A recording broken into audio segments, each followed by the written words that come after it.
Hi, friends. Welcome in. Switched me up on the I gotta keep you on your toes. the to go full Jeff Ross, the emphasis on the wrong syllable. Yeah, the emphasis on the wrong syllable. My Spanish teacher told me that all the time in high school. Like learning Spanish, and you say a word wrong, and he would just like always yell at you. You're putting the emphasis on the wrong syllable. Yeah. I'll never forget that.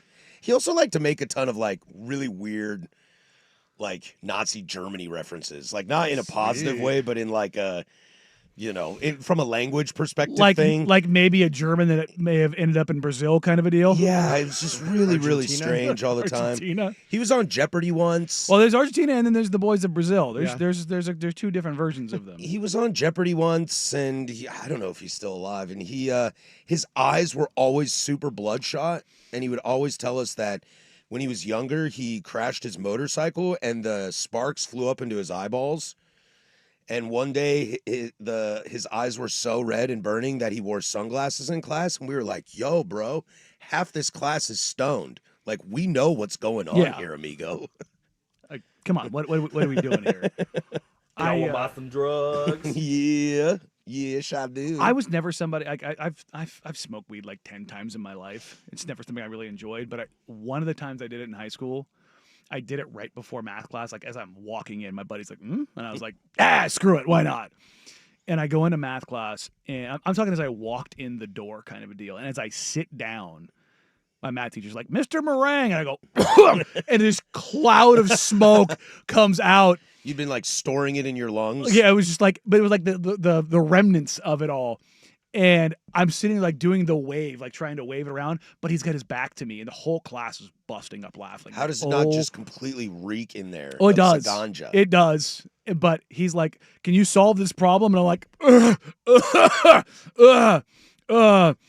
I just the panic set in so hard. I was just like, "Oh my God, Mr. Meringue, what do you think you're doing?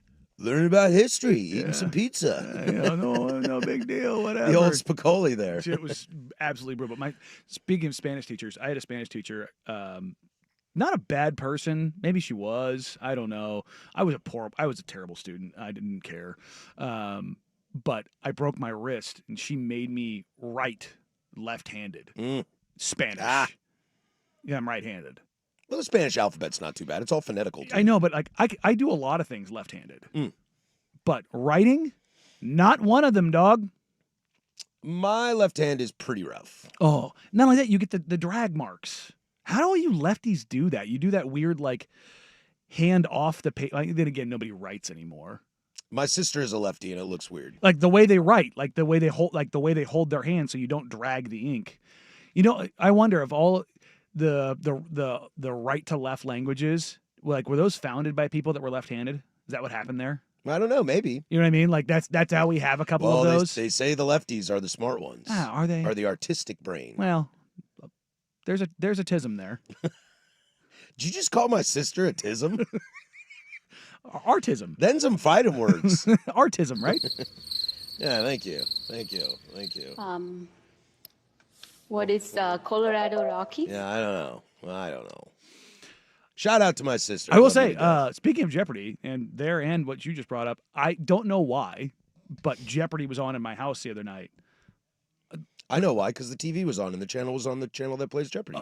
But I thought they all moved to stream. Oh, no, it's Celebrity Jeopardy. That's what it was. But Celebrity Jeopardy's on stream. That's on stream. That's what it was. But it must have been after the football game the other night. Oh, that would make sense. Buddy, I would have won. I would have won. It was one of those ones that lined up, and I was like, ding, ding, ding, ding. It was like one of them was like a geography, mountains or something like that. Another one was. Did you bet you could throw those football over them mountains? Yeah, I was about to say, don't we all think that we can win Jeopardy when we sit down and play? Oh no, I'm in this one. Like when it comes to useless factoids, I'm really, really good. But here's the thing: if I see the categories and I see poetry, or like medieval literature, so, stuff like that, I'm cooked. I'm just not. But if it lines up geography, history, music, like things like that, Star Wars. I'll take anal bum cover for 200, please, Alex. But no, like it was one of those ones where I was like, the $400 ones were dumb easy. The $2,000 ones were dumb easy. And I'm like, oh, we're cleaning house here. I looked at this poor woman who's got like 1,800 at the end of the second round. And I'm like, I would have crushed you. What are you doing up there? Yeah. Some of that stuff I feel pretty good about. Some of that stuff I think it's all about the buzzer training. Well, It's how you do the buzzer. and you get lucky. Mhm. You get lucky on the topics. Well, because I think if you press it too early, then you're like already done. yeah. Yeah. But there's a lot of like all three of them like waiting. People weren't like I was answering questions before they were buzzing in. It was like, oh, this is not their group of questions. I don't know what my category would be, what my go-to. Can I get Bob Gibson in 1968 for Ooh, there you 200? Ken? That's a good one. No, the history. Anytime it goes into history, like that's usually where I'll crush. Yeah, history's not too bad. I like History's that, not too bad. but like I said, like poetry, that one because it pops up all the time. I'm like, You ain't read? You don't read good? You I do read good, but I don't. you don't dabble in some Robert Frost? I was literally Some going to use Walt Whitman? I was literally going to use Robert Frost as the example. I'm like, if it's not Robert Frost, I got nothing for some you. John Muir, although he's more of an author than a Yeah, poet. but like, I have friends that used to do trivia all the time, and my buddy always said when it was painters, he goes, "It's never Monet. It's always Monet. It's always Monet. It's never Monet." that's right because it actually the pronunciation matters. Well, they're two different guys. Well, no, I'm talking about like Yeah. if you get the pronunciation wrong in the answer, you get it wrong. Well, he was just saying they never give you the softballs of it being Monet. Yeah. It's always Manet because you're not going to think about that. What's the writer? Mamet? Mamet? Mamet. David Mamet? Mamet. That's what I was thinking of. Yeah. David Mamet, one of the Yeah. great playwrights. Yeah. See, look at that. See, Read I'm a lot of his I'm stuff. there. I'm there. Well, you would have been disqualified Yeah, because 'cause you can't say his name. Yeah. I said Mamet, not Mamet. It's my bad. David Mamet. Yeah. Isn't he waiting for Godot? Isn't that what he does? About two dudes sitting at a Still? they're still waiting, dude. About two dudes sitting at a bus stop. It's just about purgatory. Yeah, I haven't seen that one. It's just it's like I think that's David Mamet. Now I'm all questioning myself. I even got a question right as it pertains to Dante's. Oh, that's Samuel Beckett. My problem. Okay. My bad. I had it right on Dante's Inferno.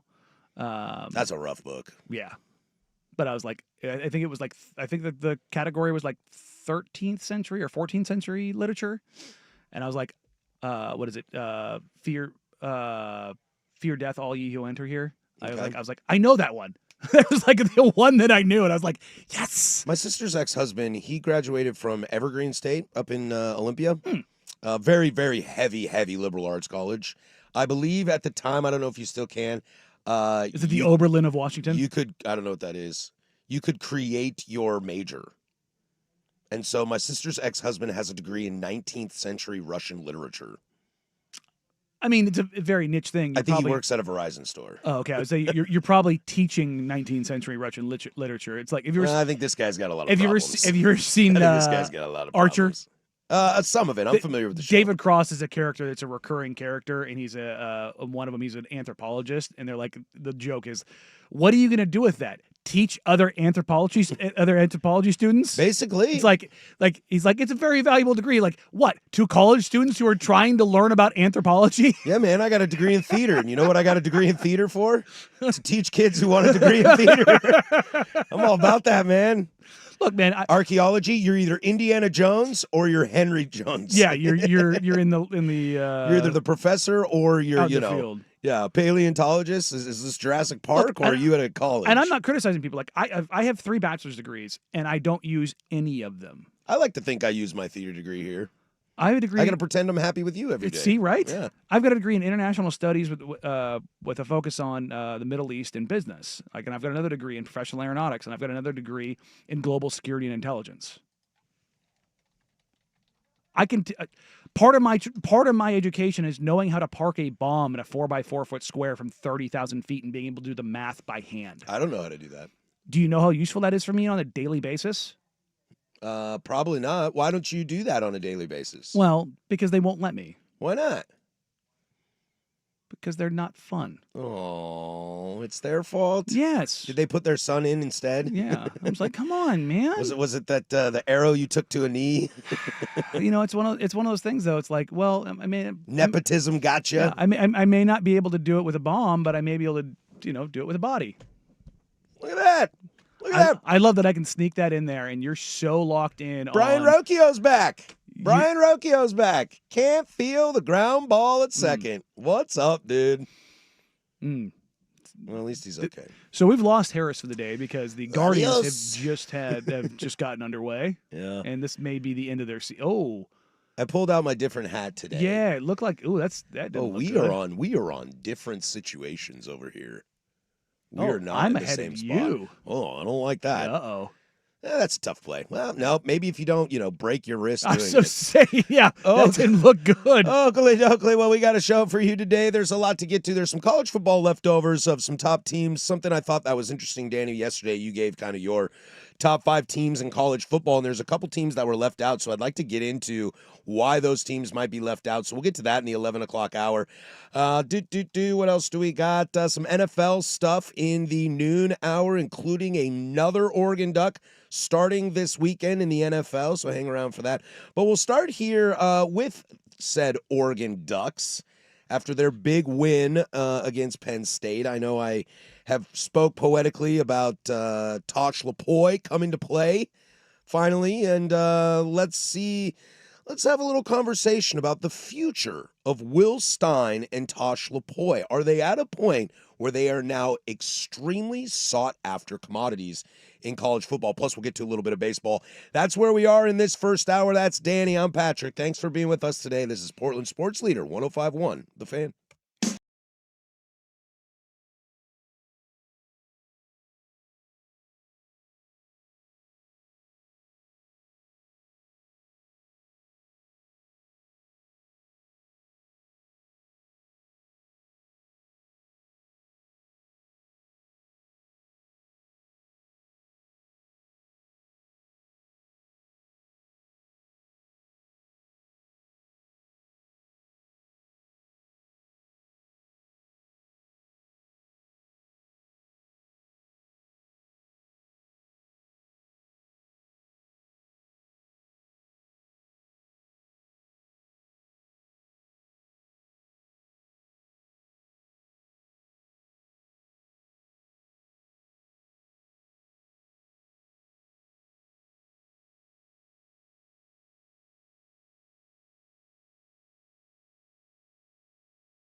10:16 here, Portland Sports Leader. Don't you forget it. We are alive, baby, from the shadows of the historic Fremont Bridge. 503-864-6326 is the fan text line. She'll let you interact with us throughout the entire day. There's also youtube.com/1051. I'm glad to have that back up and running.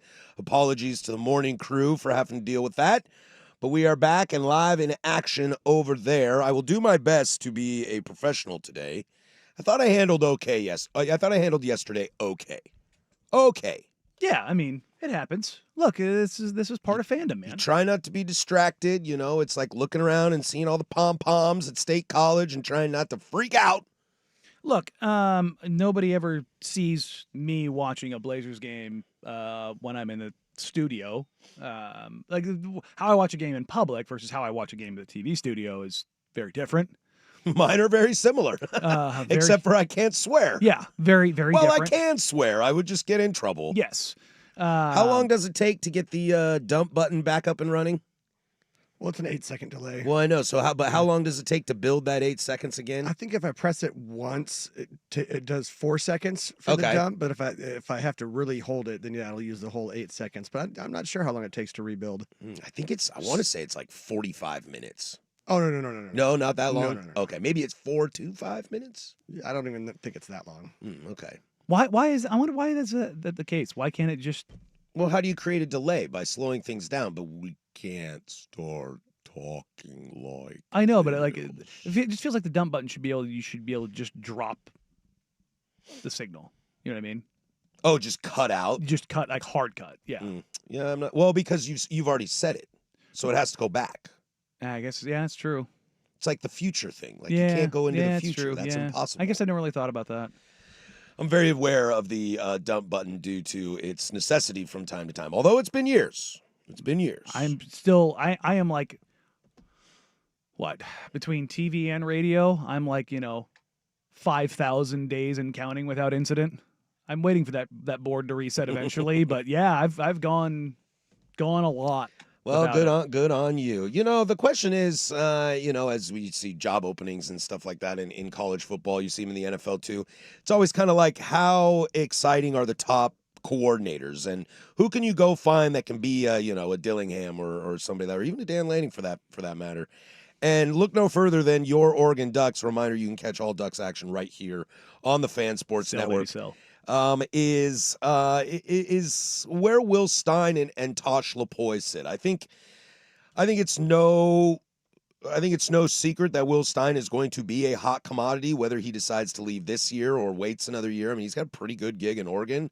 I think you kind of you have the leverage and availability to kind of wait out until you get a really good job. But I'm more curious a little bit on the future of Tosh Lupoi.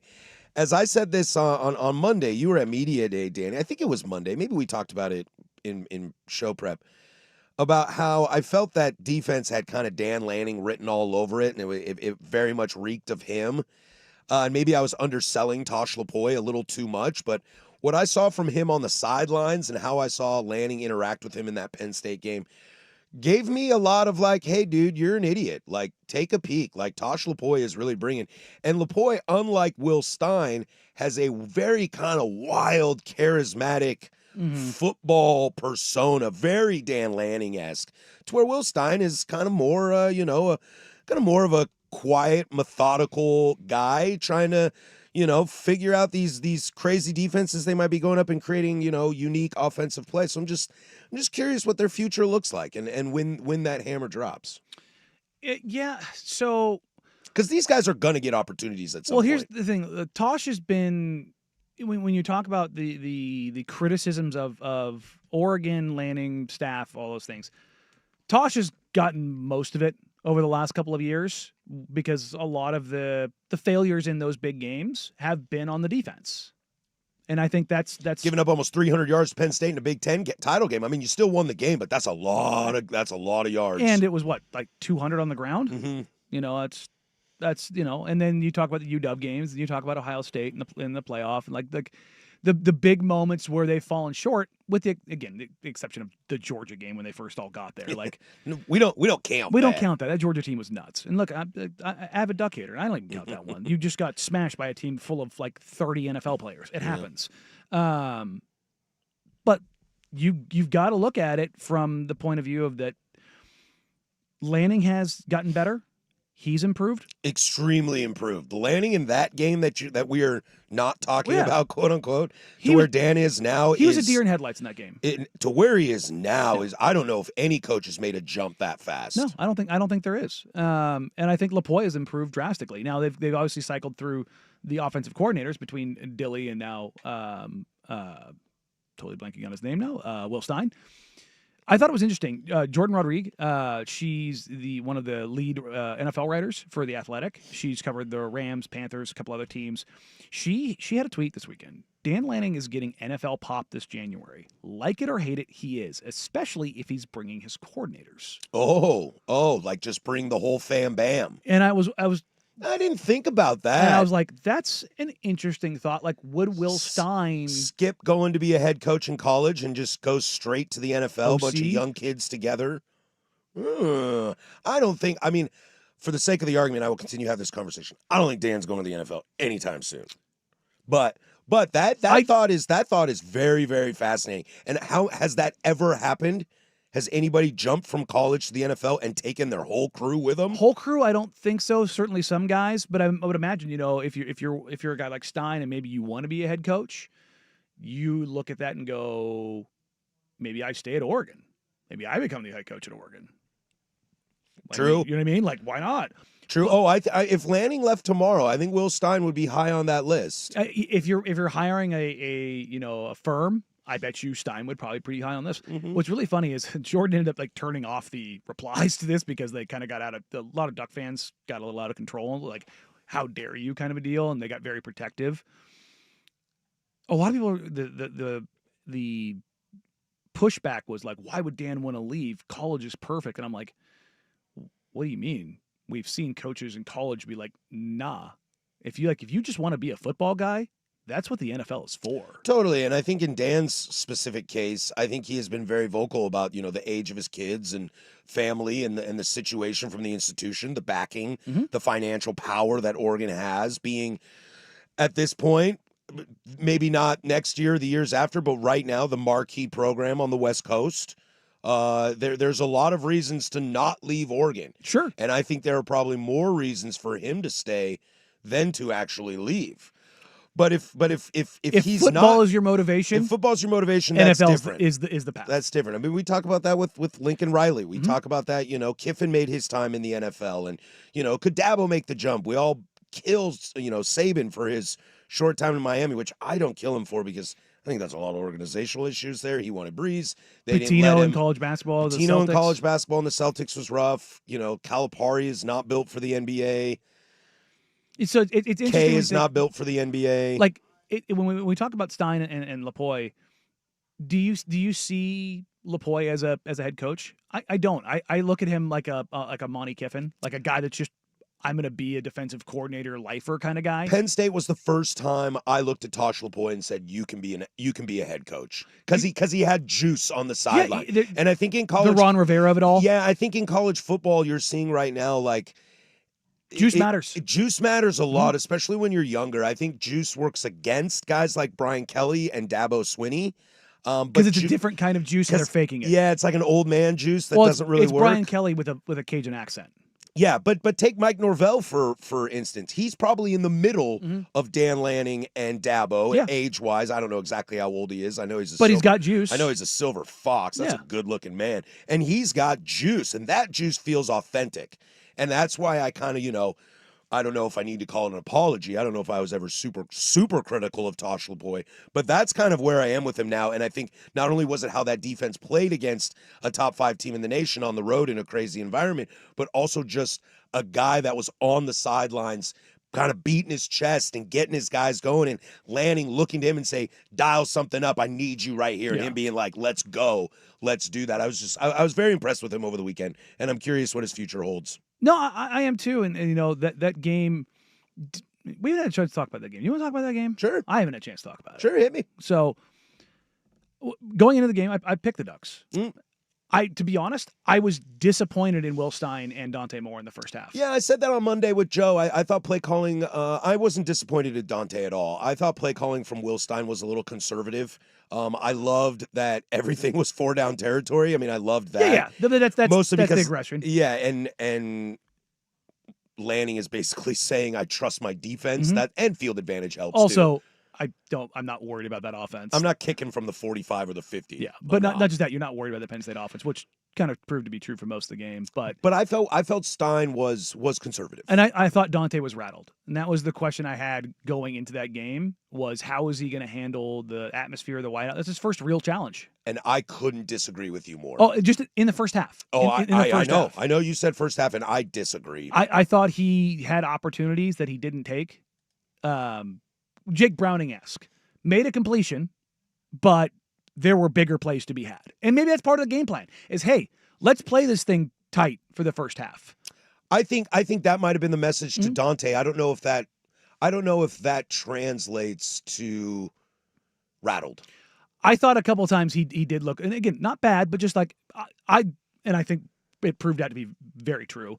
The gap between Dante and Aller is a canyon. It's giant. It's a canyon. It's giant. And I think the reason some of us kind of feel dumb come Monday, after that game is, Aller, the preseason hype, and Dante. Look, we talk about it a lot here because we're local and we have that local angle, and we see it a lot more, and we have a little more insight into how Lanning runs his program and how the quarterback competition was during the offseason and all that kind of stuff. But I think the national media was very, very shocked at how calm he looked, and I just was not. When he got up there you go. Go ahead and celebrate. Gardo's home run. Ding, ding, ding. Valera On the board. bumps his average up from 162 to 168. Let's go, bro. But Dante Moore in the second half was a different beast. Dante Moore in the second half looked like the best quarterback in the nation to me. He was very, very, very good. I He thought started to run a little bit when he needed to. Again, we're way on this. Like, don't just be a runner. no, Run when it's time. and that was part of it. He got down early a couple of times when I was like, I know you're trying to preserve yourself and not get hit, but you probably needed to stay up and fight for that a little bit.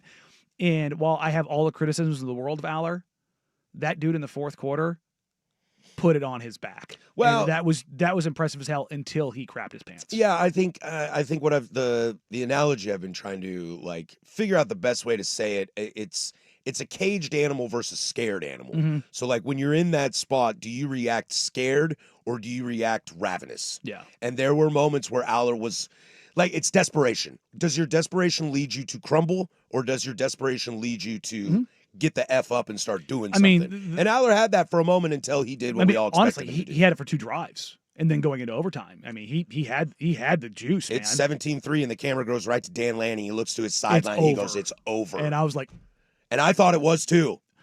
And And- I argue that unnecessary roughness call lets Penn State back in that game. Yep. Otherwise, final score might be 24-3. and Aller, he gets the credit, but he's also, the GOAT in all of this, and that he kind of hangs it and does what he's always done.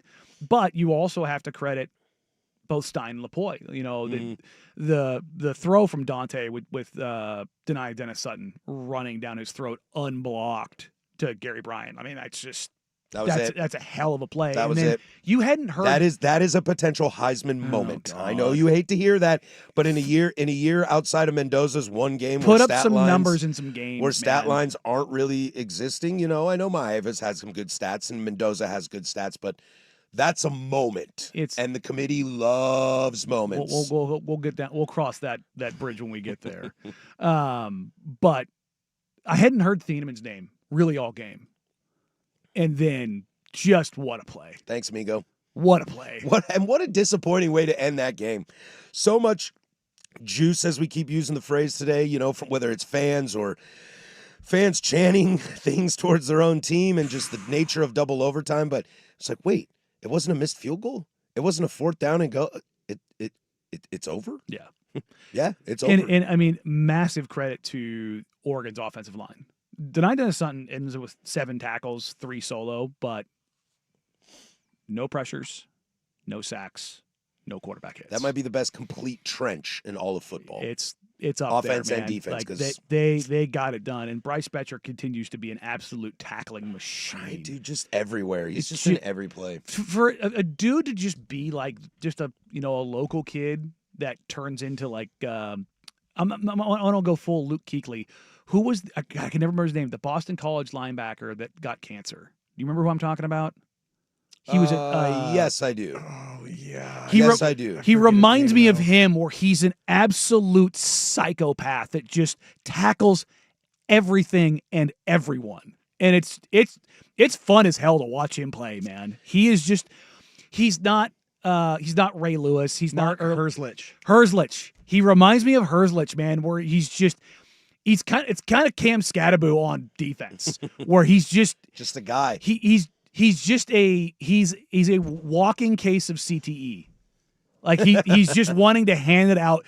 Everybody can catch these hands. Yeah. And he just throws his like I love Lanning's quote. I think it was last week in the coach's show where he mentioned something like, we finally got Bryce to stop tackling the wrong guys because he was hitting everybody in practice, even guys he's not supposed to hit. And you can see it translate. And like this Oregon team is very good. Like I said, if I had my poll, I'd have Oregon number 2 in the country. Miami would be number 1, but Oregon would be right there. And that was a hell of a performance. I think that ultimately they should have won this game in regulation. Like if I'm squinting and finding a thing like a nit to pick, you should have handled this. It's hard to ask a defense to play that well for that long. It just is. It is. Against a team that good. But also Penn State's offense and Drew Aller, you had him under control and then you didn't. Yeah. So, but again, that's the only nit that I'm picking there. It was a hell of a game from Oregon. Dante looked like an NFL QB leading an NFL team. Drew looked like a college QB leading a college team from the text line. I find that a fascinating thought No, that's to think about. Especially in the second half. We'll put a pin in this as Tyson Alger will join us tomorrow. We had some scheduling conflicts, so he'll be with us tomorrow at 10:30. We'll get his thoughts on the game going into the bye week and maybe a little peekaboo ahead to the Indiana game, which is now all of a sudden huge. Baseball playoffs were in full force yesterday, and if you're a starting pitcher, baby, you came to play, and that's all that matters. We'll get to that next, but first, there's Rust with Sports.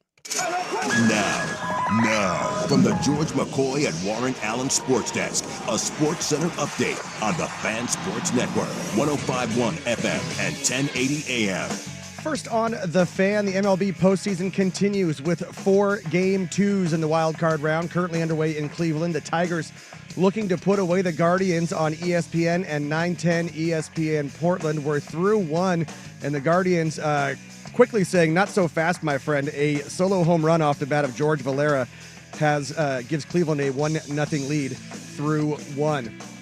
Coming up at noon on ABC from Wrigley Field, the Padres looking to force a Game 3 with the Cubs. Dylan Cease opposite Andrew Kittredge.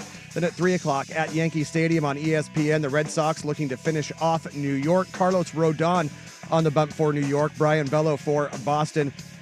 Coverage on 910 ESPN Portland starts at 2:30. At that game's conclusion, it's off to Chavez Ravine as the Dodgers look to eliminate the Reds. Yoshinobu Yamamoto starting for LA. Zach Luttrell for Cincinnati. A couple of notes from Major League Baseball. Braves manager Brian Snitker will not return as manager as they missed the playoffs for the first time since 2017. And the Rockies announced GM Bill Schmidt has stepped down after a 119-loss season, their third straight 100-loss season. And in the NFL, Commanders head coach Dan Quinn says Jaden Daniels has been medically cleared and will practice in full today. More sports scores and stories in 30 minutes. I'm Jeff Rust from the George McCoy at Warren Allen Sports Desk. Hurt and missing work, insurance companies acting like jerks. Don't call your mom. Call George McCoy at warrenallen.com. The home of prime time with Isaac and Sue. Weekdays 3 to 7. The Fan Sports Network, 105.1 FM and 1080 AM.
Top of the second, one out. Cleveland's up 1-0 over Detroit. We'll keep you updated on that game throughout the day. And Pods, Cubs will play at noon. We'll keep you updated on that.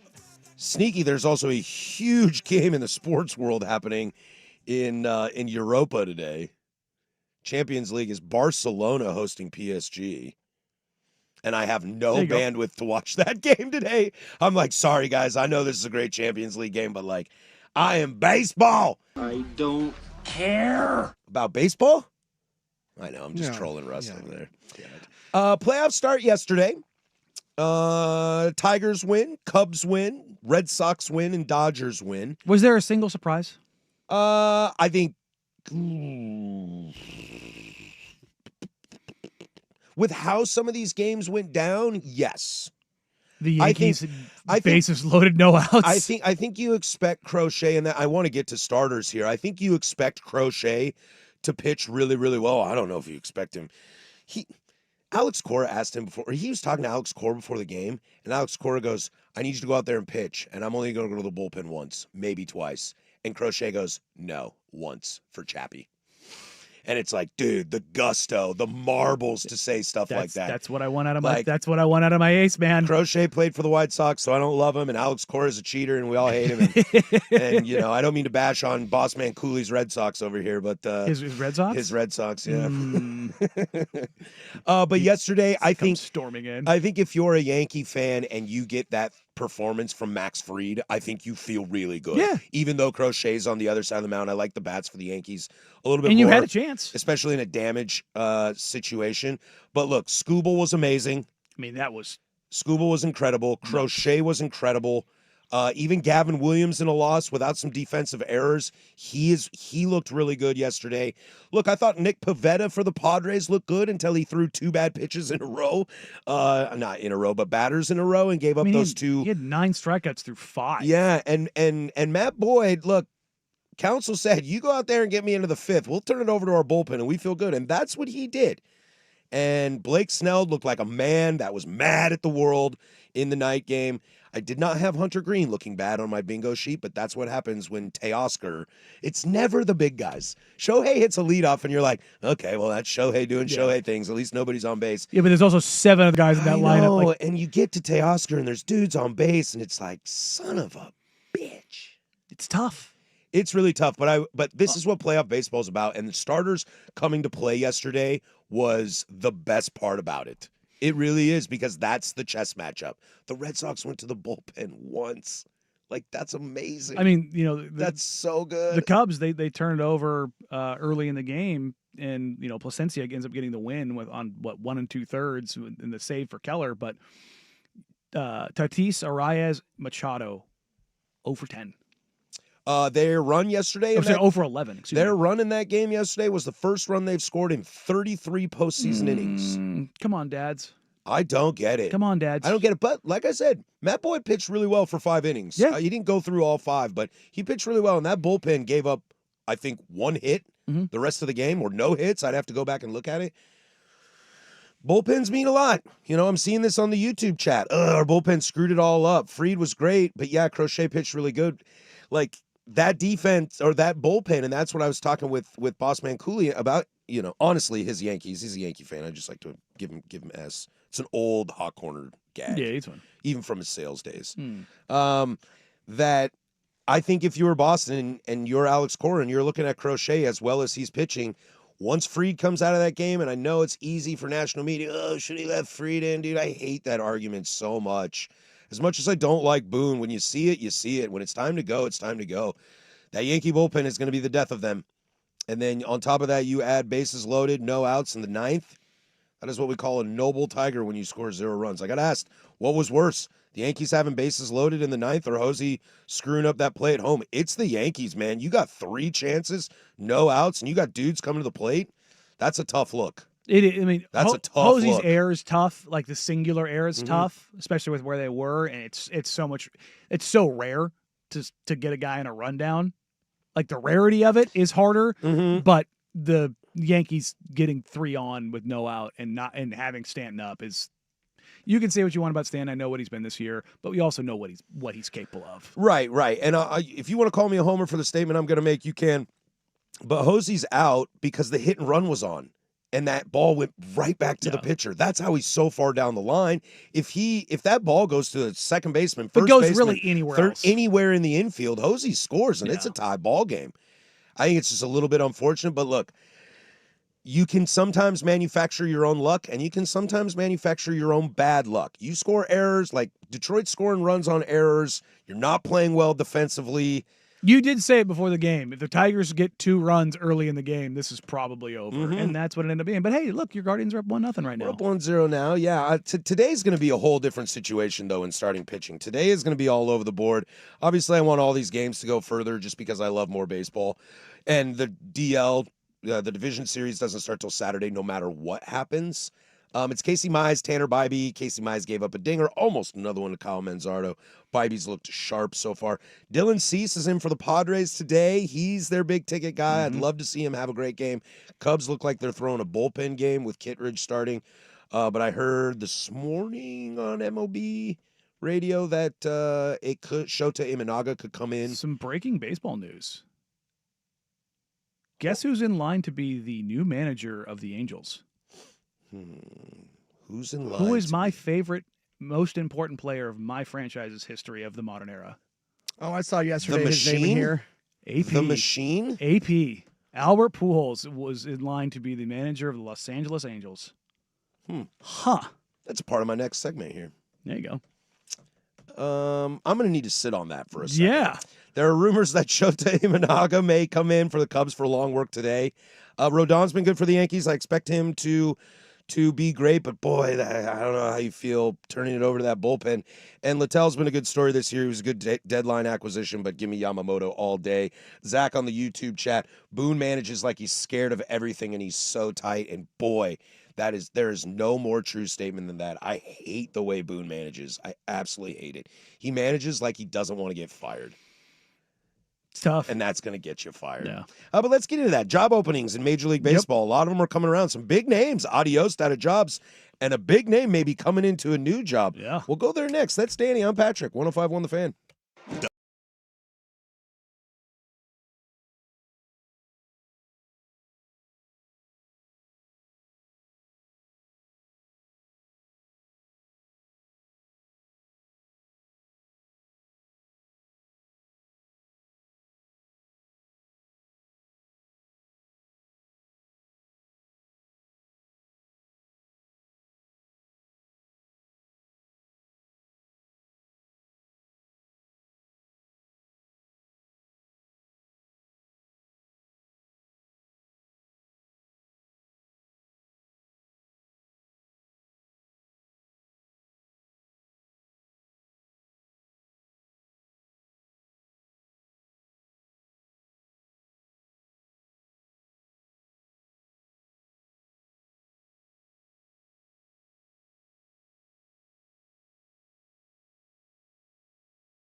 up in the 11 o'clock hour, we'll dive into some college football. We'll get back into that as there's two teams, two big brands that I got some questions for.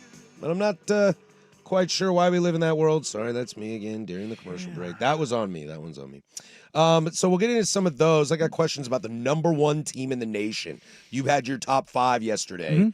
And someone texted in on the fan text line, 503-864-6326. You did not have Ohio State in that top 5, and I think that needs a discussion because, brother, as you like to say, brother, I'm there with you. Yeah. So we'll get to that in the 11 o'clock hour, plus Web Gems. Take a peek at Seattle this weekend and how nuts that'll be, and a little conversation about quarterback play in the NFL.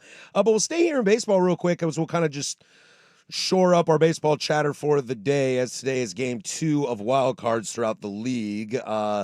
Games on all day, and if you want to catch radio calls, which are some of my favorites, they'll be all over on 910 throughout the day as well on our sister station. But a lot of jobs have opened up in Major League Baseball. The Twins have parted ways with Rocco Baldelli. The Orioles fired Brandon Hyde earlier this year. Rockies. The Angels, Ron Washington is not returning. Bruce Bochy and the Rangers have parted ways. The Giants let go of Bob Melvin, which was kind of the more head scratcher for me. Bud Black was relieved of duty for Colorado. Brian Snitker out in Atlanta. And so I kind of started looking around. Washington's looking for a coach as well. I started kind of looking around at this and wondering what's the best job. And I think in my brains, I mean, you have to think about teams that are built for success that are just kind of not there yet. To say no to that Braves lineup would be really difficult for me. Good God. Would be really difficult for me. I mean, Ozzy's been really, really tough, so you got to figure that out. Your full list. Braves, O's, Rockies, Angels, Twins, Giants, Rangers, Nats. Nice. That's your full list. The Brian Snitker one's interesting to me, and it must be a day-to-day managing thing. The guy's old, so. Real quick, you mentioned the Melvin one. He got relieved. His option for 2026 was picked up in July. He's literally getting paid to go away. I know. I've got some Giants buddies that I was talking to. I should have asked Dirt about this because I know he's a big Giants fan. I should have asked Brandon about Snitker too. It's weird. I had some friends looking at me and they were like, well, Buster Posey's in charge now.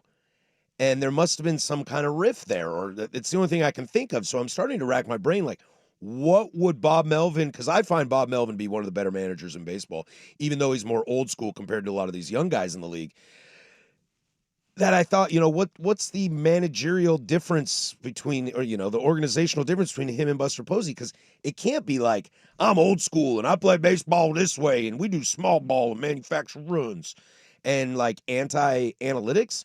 Bob Melvin was in Oakland forever. You have to be a part of analytics if you're in Oakland. So I'm not sure what happened there. It's a really strange thing. I've thought about this since you mentioned in the break. If Pujols is the manager of the Los Angeles Angels, I'll tell you what, I don't like it. I don't either. I don't like it. I don't know where Pujols is in terms of his managerial career. I think he's a really smart baseball guy. When I see him on TV, he's a really good color analyst. He doesn't have like the best TV voice. He doesn't have persona. a TV presence. Yeah, presence. Yes. But that doesn't necessarily matter in Major League Baseball. If you know ball, you know ball. I just worry that this is a bad Artie Moreno desperation move for a team that showed signs of life, at least offensively. They need pitching like nobody's business, but showed some signs of life offensively. Taylor Ward had a career year. Trout played more games this year than he has in 5 years or something like that. So I don't like it. It's kind of funny. I don't like it, especially when guys like Bob Melvin are available. Right. But it's kind of funny. You look at the top candidates right now. So many of these guys are like utility players. It's the, not necessarily utility, but like the super smart players.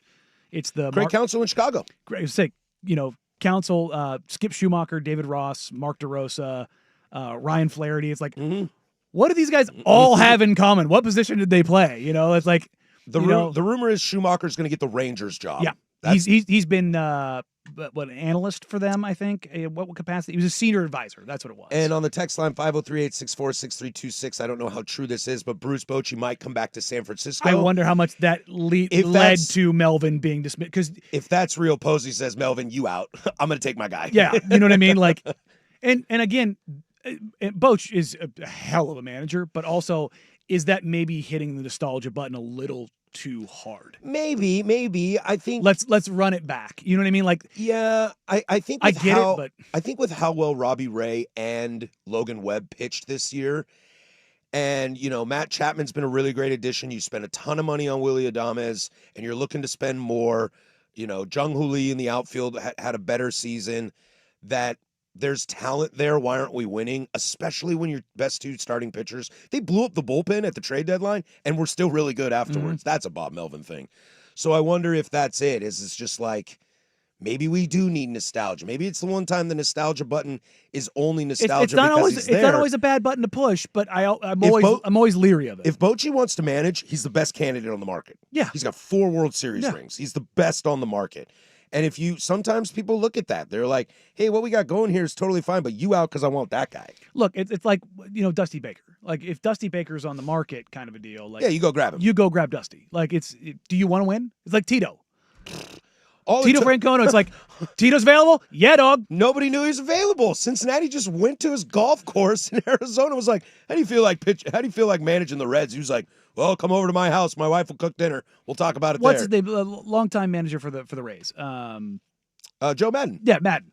Madden's available? Go get him. Yeah, why You know what I not? mean? Like, there's something about baseball lifers that are like dudes that have been winners for so long. Like, do you want competency in your organization? Go get them. Mm-hmm. And that's kind of what I want. To me, like the Braves job is like Orioles. Oh, that job to me is the job. I have a PJ landing in San Francisco right now to pick up Bob Melvin and come to Baltimore. You know what I mean? Like, it's, right now. Yes, Adley is where he's at, and what they're going to do with Basulo, whether he's going to catch or whether they're going to put him at first base, or they're going to deal Adley. And But the Rutsch thing is the Rutsch question is big in Baltimore, but also, what are you going to do in the pitching world? yes, And a guy like Melvin can maybe figure that out for you. well, not only that, I mean, you had Bautista get injured, so you're kind of like, he should be back. You just kind of look at that. Which timeline are they going to go with? Which group of guys are they going to go with? I mean, they're going with Jackson. That's all I know. Yeah, you know what I mean. Like, all I know is they're going with Jackson. Whether it be moving on from Adley and bringing Basulo up, like, Yeah. and leaning into that, Kierstad, like, you just kind of go down the list of the guys that they have, like, which version of that. And I think if you look at that team, to me, if you're a manager, that's outside of the Braves because of just how much they have. The O's, that's the job that I'm like, It's a little bit like the Braves. It's Yeah, an embarrassment of riches. there's that a it's just there's a underperformed. and if it doesn't work, it's probably a you problem. All right, we'll get into a loaded second hour. We'll slide over into some college football. It's a couple programs. Also, speaking of Mike Norvell, we'll get to him as well, as they have a huge game this weekend and what's going on over there. So hang out with us. Loaded second hour, 105.1 The Fan. Wesley Financial.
Now, from the George McCoy at Warren Allen Sports Desk, a Sports Center update on the Fan Sports Network, 105.1 FM and 1080 AM. Jeff Rust here with your Sports Center update. First on the Fan, a little breaking news out of the world of Oregon football. Head coach Dan Lanning announcing running back Mekhi Hughes has asked to redshirt, and the Ducks will accommodate. Hughes missed the 2022 season due to injury, so that was a medical hardship year. He transferred in this year and did not make the trip to Penn State. Major League Baseball postseason continues with 4 Game 2s in the wild card round. Currently underway in Cleveland. The Tigers looking to put away the Guardians on ESPN and 910 ESPN Portland. They are through 3 innings, and the Guardians still with a 1-0 lead thanks to a first inning solo shot from George Valera. Coming up at noon on ABC from Wrigley Field, the Padres looking to force a Game 3 with the Cubbies. Dylan Cease opposite Andrew Kittredge at 3 o'clock from Yankee Stadium on ESPN. The Red Sox looking to finish off New York. Carlos Rodon on the bump for the Bombers. Brian Bayo for the Sox. Coverage on 910 ESPN Portland starts at 2:30. At that game's conclusion, it's off to Chavez Ravine as the Dodgers look to eliminate the Reds. Yoshinobu Yamamoto on the bump for LA. Zach Littell for Cincinnati. The Athletic reporting Albert Pujols is believed to be the leading candidate for the Angels managerial job. Pujols spent a decade of his 22-year career with the Halos and in the NFL. Commanders head coach Dan Quinn says Jaden Daniels has been medically cleared and will practice in full today. More sports scores and stories in 30 minutes. I'm Jeff Rust from the George McCoy at Warren Allen Sports Desk. Hurt and missing work, insurance companies acting like jerks. Don't call your mom. Call George McCoy at warrenallen.com. Sports Saturday with Joe Fisher and Rashad Taylor. Saturday mornings at 9 on the Fan Sports Network, 105.1 FM and 1080 AM.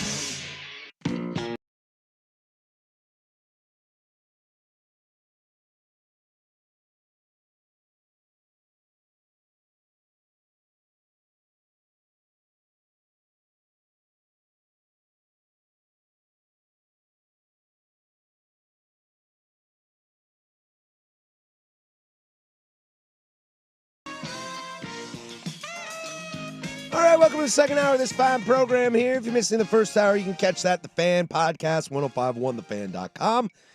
The Odyssey app lets you rewind, fast forward, chapters, the whole shebang. Can't go in the future, that's impossible. Same over on the YouTube. You can catch any of our shows here at 1051 The Fan Sports Network. If you missed Primetime Club Hour yesterday, you can catch that on YouTube. If you missed Spraying the Line last week, you can go back and check that out from the morning show. Final free consultation yesterday from us. You can go back and check things out.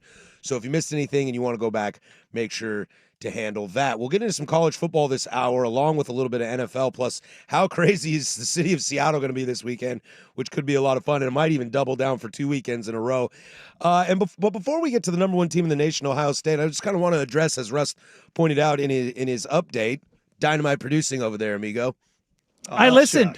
I listened to that one. It was announced by Dan Lanning today that Mekhi Hughes requested a red shirt, and it is granted. Danny, what'd you say in the break? He's transferring. I would imagine that that's what's going down. And it's either that or he's protecting himself for the NFL draft. It's one of those two things. Yes. So this is something you're going to see in college football. This happened at Oklahoma State this morning as well. Brett McMurphy reported that Oklahoma State's leading defensive tackle, they're probably their best defensive player, is redshirting. Why? Because Gundy got fired. And now he's out. He can honestly, he can transfer right now. Mm-hmm. Because when your coach gets fired, you now can transfer. Now, that doesn't mean he can go play for somebody else, but if he wants to go to another program right now and go practice and be a part of stuff, he can.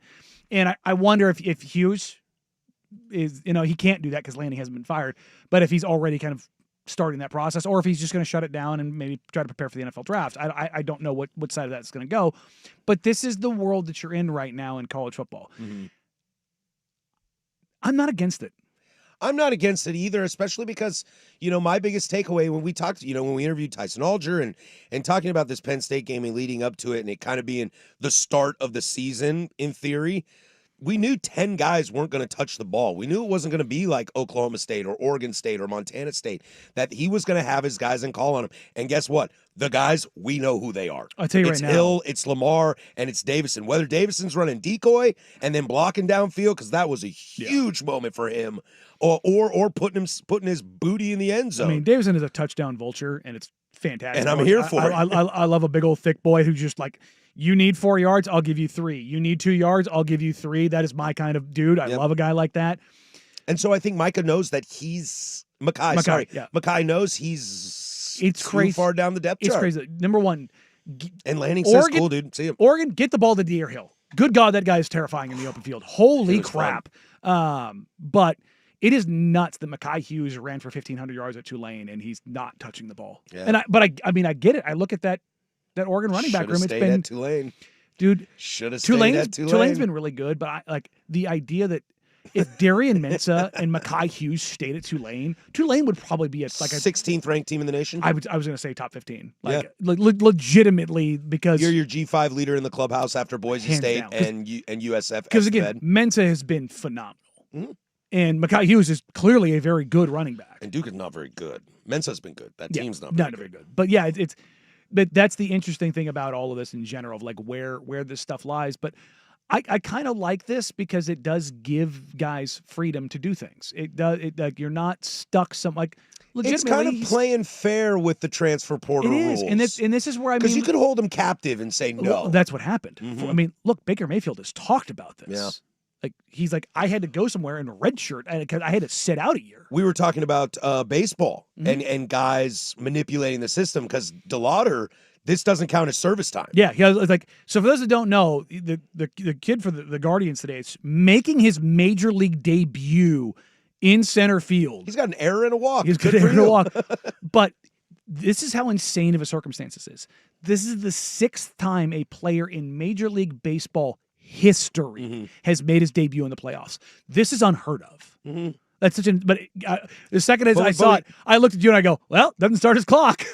but that's what I'm saying. And I think that's kind of the new wave. And this is where I give Dan Lanning a ton of credit. And, we were having a conversation a while ago on the YouTube chat about the national recognition for Oregon. And I think sometimes, you do need a natty that will booster it nationally. But also I think some of it is a little lazy East Coast media. Oregon uniforms are cool and that's all we know about them. But those are the little things that are going to start to gain your program recognition, why other kids are going to want to go to your program. When you can say, let's pretend this is the conversation behind closed doors. Coach, I'm not in the top 3 of the depth chart, am I? And even coach says, you know what, Mackay, keep working every week. We're going to give you opportunities. And when you get your opportunities, don't push them down. He says, how about I just redshirt? And then that leaves me options. And for Lanning to say, yeah, we'll do that.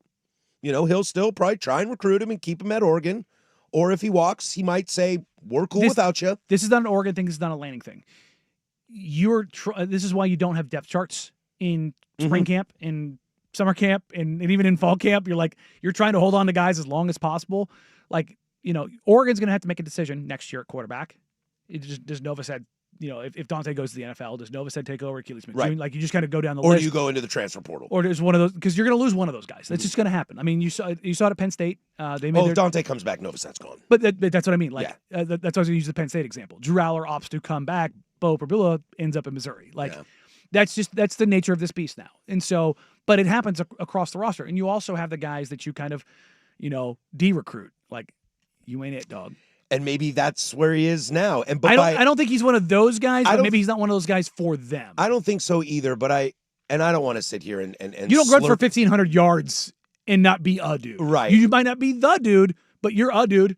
And I don't want to sit here and slurp Lanning, but I hope that is a precedent that's set in the transfer world because that will resonate to other kids.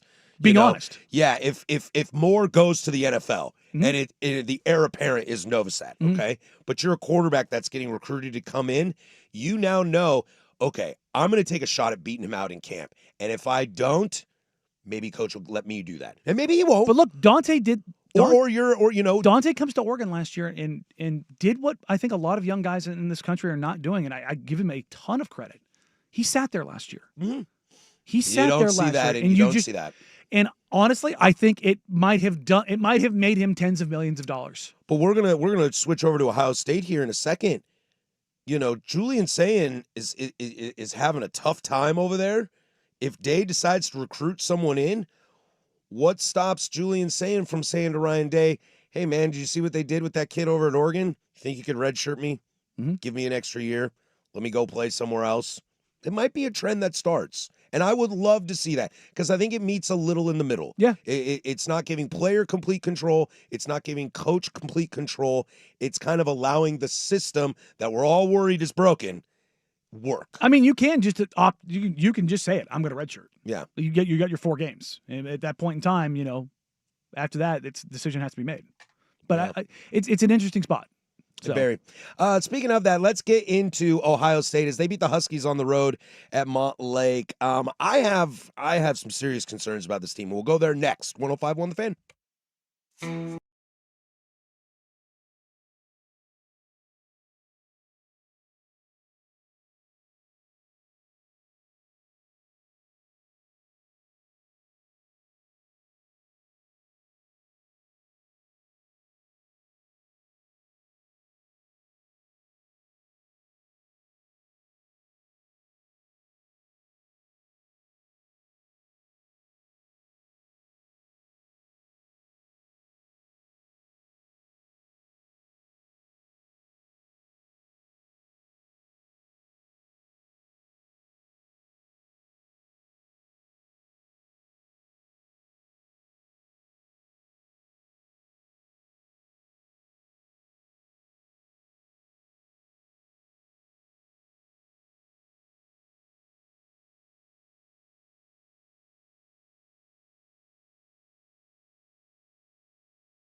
He looks really hot. Damn it, Joe. Number one team in the nation for the fourth week in the row would be the Ohio State University, as they went into Montlake and defeated the Huskies in a game that I won't get that time back. Not quite Stanford, Hawaii level, but it's a game I won't get back, including this one. Get him out. Oh, of course not. Tie ball game in Cleveland, 1-1, as Tanner Bybee, or 2-1, excuse me, as Tanner Bybee has completely melted down in the fourth inning, can't get guys out. Walking a couple dudes, so it's 2-1, top of the fourth with 2 outs, runners on second and third. There's that dreaded 2 runs early for Detroit, so Cleveland in big trouble over there. Ohio State University takes 46 first-place votes in the AP Top 25.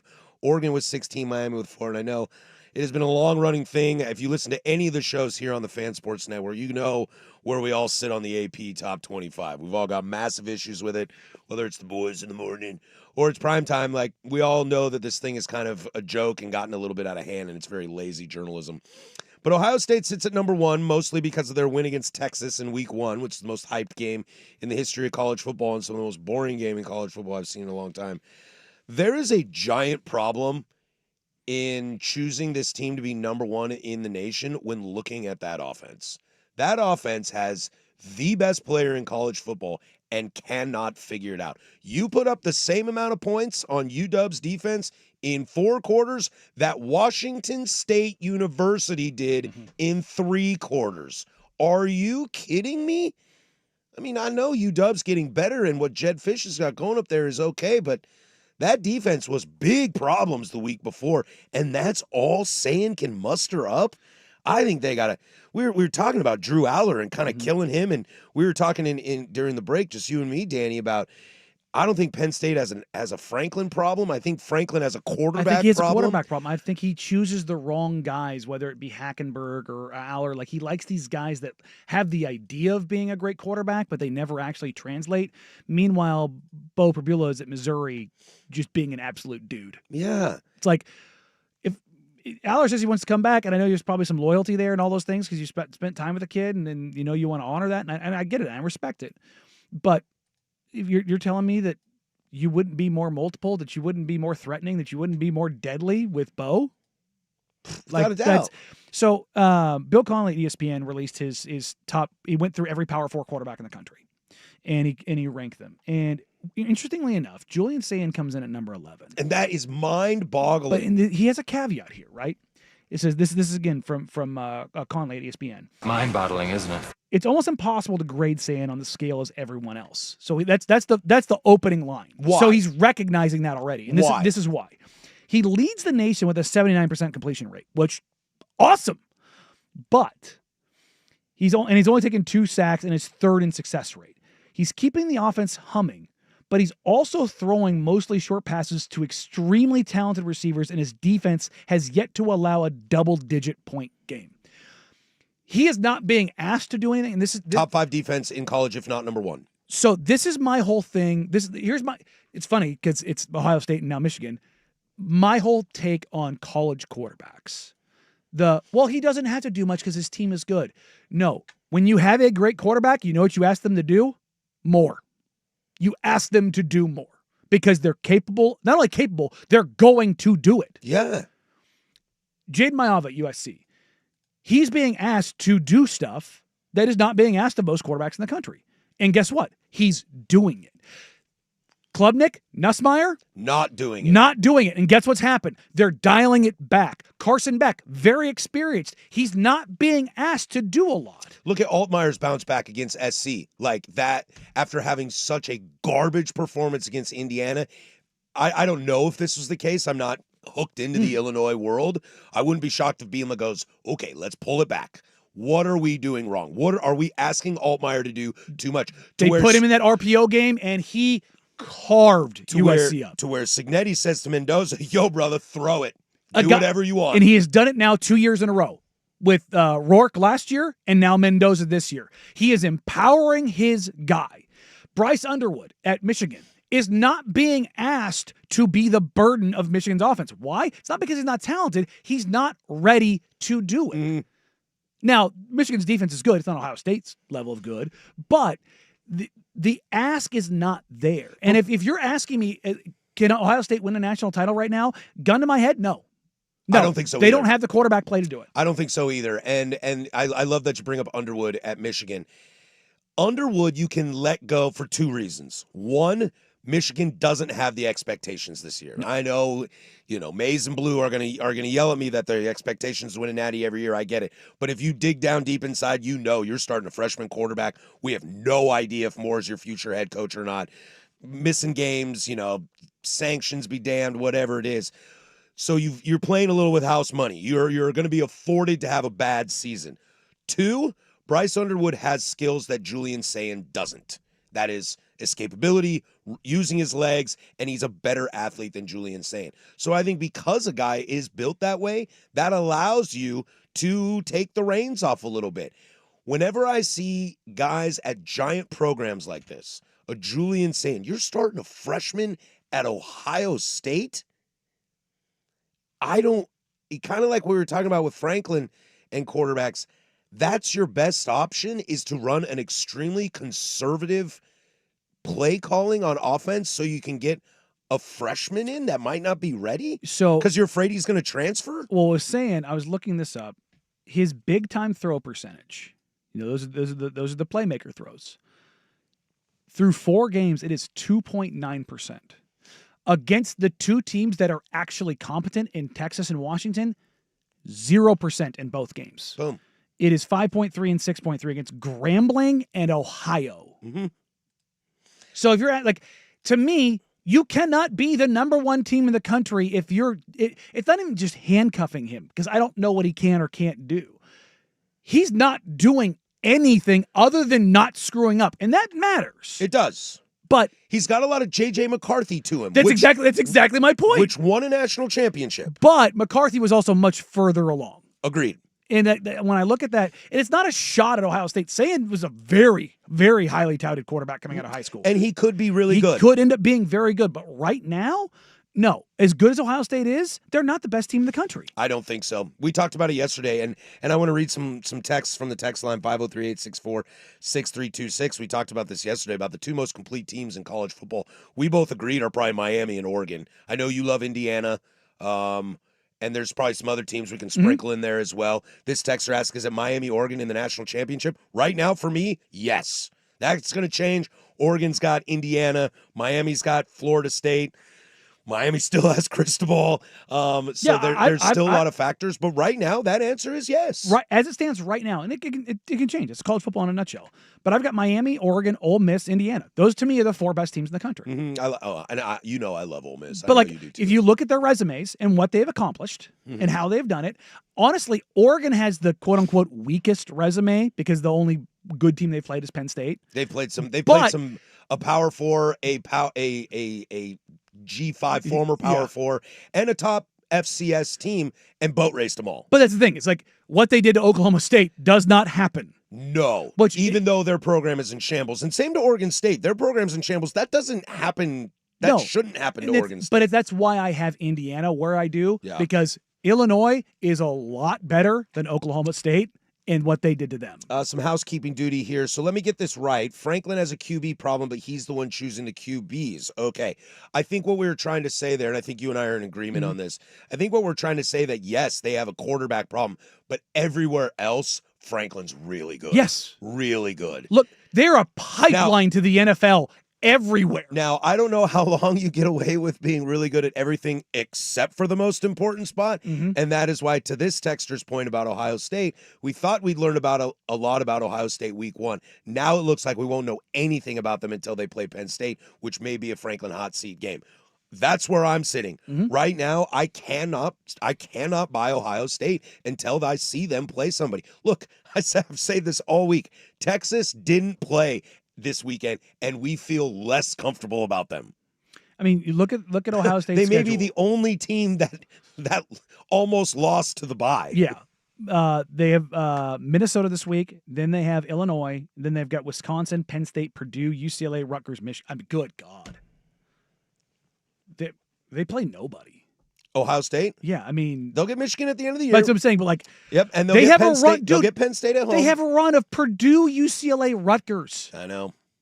I don't even care if it's on the road or at home. Good, I know. That defense is num. Purdue, UCLA is the worst team in the conference. Yeah, but hands down. But what I'm saying is don't be shocked if Ohio State beats UCLA like 28-0 to where an Oregon could go down there. Drop We'll see. 60. We'll see Penn State this weekend. Like, this is a big test for Drew Aller this weekend. Not that they're going to lose, but can you hang 35 You on better UCLA? stunt on that team. Can you hang 35 on UCLA? That's going to be the big Yeah. thing. And I don't know if Ohio State hangs 35 on UCLA. Unless you're throwing 4-yard, crossing routes to Jeremiah Smith and he's got 270 yards on 4 catches and 4 touchdowns. Unless you do that, I don't see them putting up the points. And I think a lot of that has to do with Julian Sayin. And I think that's what's surprising. I don't know if it's a fear of him transferring and what he could be, but after coming off a national championship, your best answer is Julian Sayin. I know it's hard to say at the beginning of the season that, they thought that was our best answer. Well, I mean, Keinholz was. Oh, they were huge on it. It was I would say probably up until about 3 weeks before the season, there was like people in the college football world were all saying like, yeah, it's probably Sayin, but Keinholz is really pushing for this job. And and in 4 games, I've seen nothing from him. No mistakes, which is good. Yes, but I need something. But also, it's like Jackson Dart this past week, right? For the Giants, he threw for 120 yards. Doesn't have a great stat line, but he accomplished everything. Mm-hmm. Sayin has the same quasi stat line, but I don't feel like he's accomplishing anything. Does that make sense? It makes total sense. Okay. And you're at UW, which was like 50% red. Yeah. 50% scarlet and gray in that place. I don't know. I didn't expect to be so hot and bothered by Ohio State. This texter, hot take. I think Penn State beats Ohio State. I don't think that's a hot take. I don't think it's a hot take. I think that's honestly, a freezing take. That's kind of like Oregon Penn State, where for me, that wasn't that Penn State was a bad team. It was that when you look at it on paper, both their defenses are phenomenal. Both those Penn State's defense and Oregon's defense are absolutely phenomenal, loaded with NFL guys. But when I looked at offense, I went, no, absolutely not. When I look at I don't trust Drew Aller. I know I don't trust Drew Aller. Absolutely not. But I look at Julian Sayin and I'm like, can he win you a game? Because I don't think I haven't seen anything that says he can win you a game. Mm-mm. Now, I haven't seen him lose you a game. No. Like Drew Aller can absolutely lose you a game. And let's not undermine how important that is that you don't lose the game. Mm-hmm. Because, we're sitting here waiting for Aller to throw the inevitable pick, which he does, which costs them the game. I don't feel that way about Julian Sayin yet. I don't think he's a pick away from losing a big game. But I don't think he's a touchdown away from winning a big game. That's the thing is, if you're saying we need you to win a game, Kenny, and I have no idea. The answer's not no. Yeah, but the answer's not yes. And that's the thing is that to me is that it comes back to the crux of the thing as far as Ohio State being not only the number 1 ranked team, but getting 80% of the first place votes. What? I get it. The defense is great. Jeremiah Smith is phenomenal. It's lazy AP. It's lazy AP voting. But I mean, you understand what I'm saying. I'm surprised Oregon got as many first place votes as they did. I'm surprised Miami got any. It's just, it baffles me. There's been nothing about that program that says that's the best team in the country. All right, when we come back, we'll slide over to the NFL. As somebody had themselves a great little dub the other day, but are you gonna do anything? I'm poking you with the stick. Come on, do something. We'll get to that next, but first we'll toss it to Rusty, the Big Kahuna, with sports. That's that Hawaiian burger joint. Now, from the George McCoy and Warren Allen Sports Desk, a Sports Center update on the Fan Sports Network, 105.1 FM and 1080 AM. This update brought to you by Grand Central Bowl, Arcade, and Sports Bar, your Ducks game day headquarters in Portland. First on the Fan, Oregon head coach Dan Lanning announced running back Mekhi Hughes has asked to redshirt, and the Ducks will accommodate. Hughes missed the 2022 season due to injury, so that was a medical hardship year. He transferred into Eugene in this offseason, did not make the trip to Penn State. Major League Baseball postseason continues with 4 Game 2s in the wild card round currently underway in Cleveland. The Tigers looking to put away the Guardians on ESPN and 910 ESPN Portland. They are now through 4 innings And good news for Patrick and his Guardians. When we thought Javier Baez gave Detroit the lead with a 2-run single, it turns out Zach McKinstry ruled thrown out at third, so it is now just 1-1 heading to the top of the 5th. Posey jacked him! Coming up at noon on ABC from Wrigley Field, Padres looking to force a Game 3 with the Cubs. Dylan Cease opposite Andrew Kittredge. Then at 3 o'clock from Yankee Stadium on ESPN, the Red Sox looking to finish off New York. Carlos Rodon opposite Brian Bayo is your pitching matchup there. Coverage on 910 ESPN. Portland starts at 2:30. At that game's conclusion, off to Chavez Ravine as the Dodgers look to eliminate the Reds. Yoshinobu Yamamoto starting for LA. Zach Littell for Cincinnati. More sports scores and stories in 30 minutes. I'm Jeff Russ from the George McCoy at Warren Allen Sports Desk. Hurt and missing work, insurance companies acting like jerks. Don't call your mom. Call George McCoy at warrenallen.com. The home of the firm of Harris and Meringue. Weekdays 10 to 1. The Fan Sports Network. 105.1 FM and 1080 AM.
Everybody's favorite web gems coming up next. We'll get into this weekend in Seattle and from a logistics standpoint. And if I'm there on Sunday, what the hell? How the hell am I going to navigate this? So we'll get to that in about. We're 1-1 right now, so Let's not get ahead of ourselves here. If we win today, we gotta win tomorrow too. how much is that ticket going to cost to get in that building? What, tomorrow? No, just Sunday. If you go, Oh, it's not gonna be pretty. it's $250 to get in the door. Yeah, probably standing room. Yeah. But I know that stadium well enough, so I'll know the places to walk around and find. Yeah. Unfortunately, so will 1,000 other people with standing room only tickets. But I think just getting in the door would be fun enough for me. Look, when you have If those it was an ALCS, I would go for seats. Yeah. But being a DS that I expect to lose, if I'm being honest, I just kind of want to be When there you for a have game. those Maybe opportunities, check out the team shop, see if There there's you go. cool, because they usually have visiting teams. one-off stuff. Yeah. When you have those opportunities to go, anybody like, I got a DM from somebody this morning. Hey, I'm going to take my kid to a Blazers preseason game. Fun. What do I need to do? Like, this is like, he's a We'll go to FanFest this weekend. Yes, go to FanFest. But beyond that, I was like, he's like, well, how can I like kind of interact with players or be around them? Like, I think he said as an 11-year-old kid. Sorry, I did my push-ups too close to the break. A little winded over there. I pushed it to 40 this time. Look, so. I don't lift weights because they're heavy, and I don't work out because I get tired. Yes, for those that were wondering, yes, I do push-ups during the break. But I was like, look, if you get to games before you get in with this is a PSA to anyone. If you've got a kid and you want to give them just a kick-ass experience, get there when the doors open. Mm-hmm. Go down to section 118. That's where the players' tunnel is. That's where you can get autographs. That's where you can get pictures, and you can watch guys go through warm-ups and take all of this stuff in.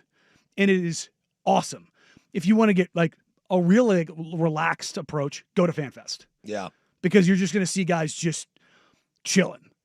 Now, game time, preseason's a little bit less, but come regular season, guys have routines and they're locked in and all those things. But like, they're not being jerks. They're just you have exiting these everything guys out. are. I mean, when you talk about a creature of habit, that is a creature of habit. Like they don't like to have that mess with. But Guardians going to the playoffs. Like if you have opportunities to go to stuff that you like that don't happen all the time, go. Yeah. Have you ever regretted it? Even like going to Cleveland, they lost. Did you regret it? We won game 1, lost game 2. Probably cost me and mom over $10,000 to go to Cleveland and go to game 1 and 2, and I would not trade it for the world. See, it's like and not just because it was my mom. Like my mom and I had a really wonderful mom-son event. an Oregon fan. Yeah, But just going, it was dope. Well, maybe the Oregon one's tough. If you went to the Georgia game or you went to the Ohio State game. Yeah, but if you went to Indianapolis and went to the Penn State game, dude, if you were one of the 6 people I saw in the crowd at the whiteout game, yeah, bro, it was worth it. But I was saying, like, even in a bad loss, like going to the Rose Bowl last year, or Ohio State it's over Smacked early. you around. It's still an experience. Yeah, I'll never get to go to a Rose Bowl. I always wanted to. It's tough, but like it's still worth going. Let's see. Cleveland, I went Detroit. to one and it was in the press box. That was kick-ass. Oh, that's rad. Oh, dude, it's sitting there next to Big Sook. Yeah, yeah. Dude, go like we did Army Navy last year. We do all of our coverage ahead of the game, and then Dusty and I just get to sit in the press box, watch the game. That's rad. Yeah, that was when it's fun, man. D'Anthony Thomas running back a kick for a touchdown, beating Russell Wilson in Wisconsin. He fast. There's still some time on that clock. FYI. Just throwing that out there. I watched that game with my eyeballs. Cleveland, Detroit, it's 1-1. If you heard Rust's update, there was a review at third. He was out, so that prevented a second run. It is 1-1 in the top of the 5th. Tanner Bybee was just pulled. 2 runners on, 2 outs as Cleveland turns to their bullpen, which is nasty. So we'll keep you updated with that. Padres, Cubs starting here in about a half hour, maybe a little less than a half hour.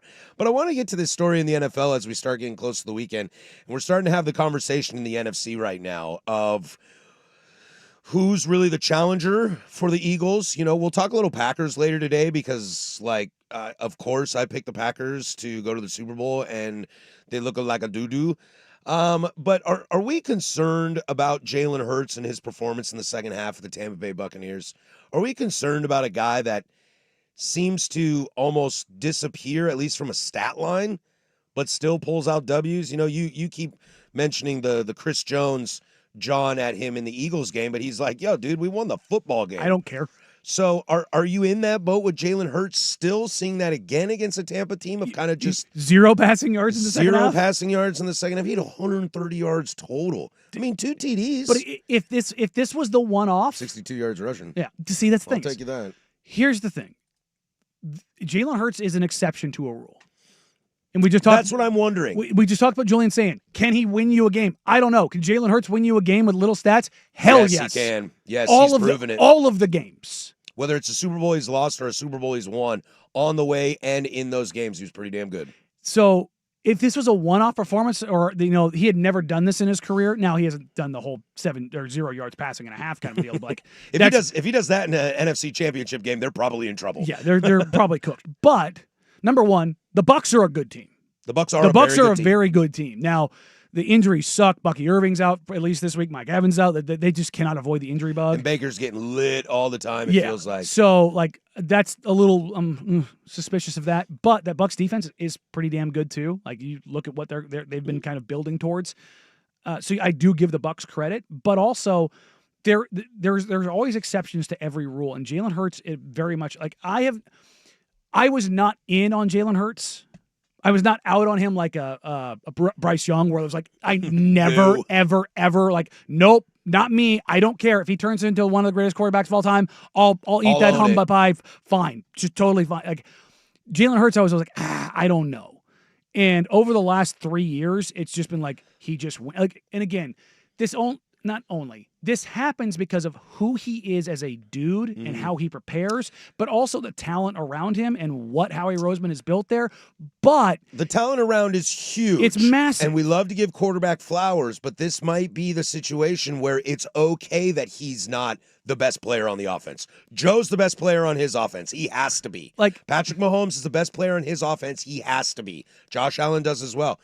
But Jalen's in a situation where he doesn't have to be. But he can be. That is a great point. And when was the last time that he legitimately lost you a game?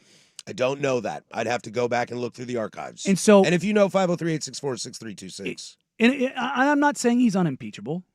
Like I don't think we're saying that either. But at the same token, when a guy shows you who he is and who he is a winner, and he just wins and wins and wins and wins everywhere he's at, in every he's had monster games and won. He's had games against the Chiefs where he didn't. I think he ended up throwing for 106 yards was the final total.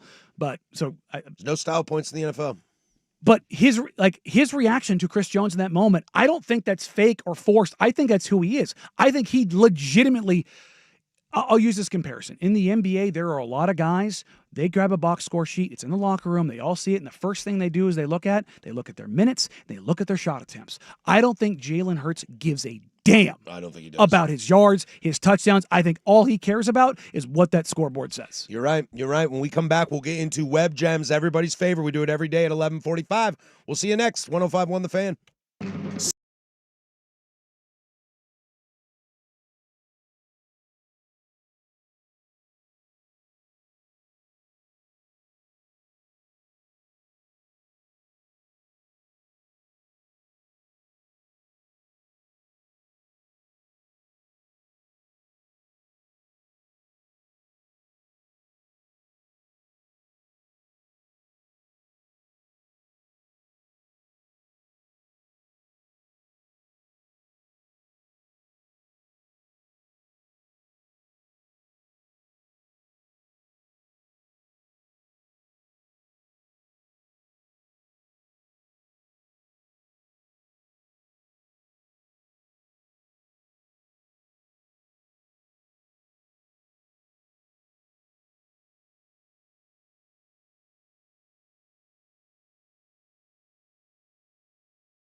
Sometimes it's good.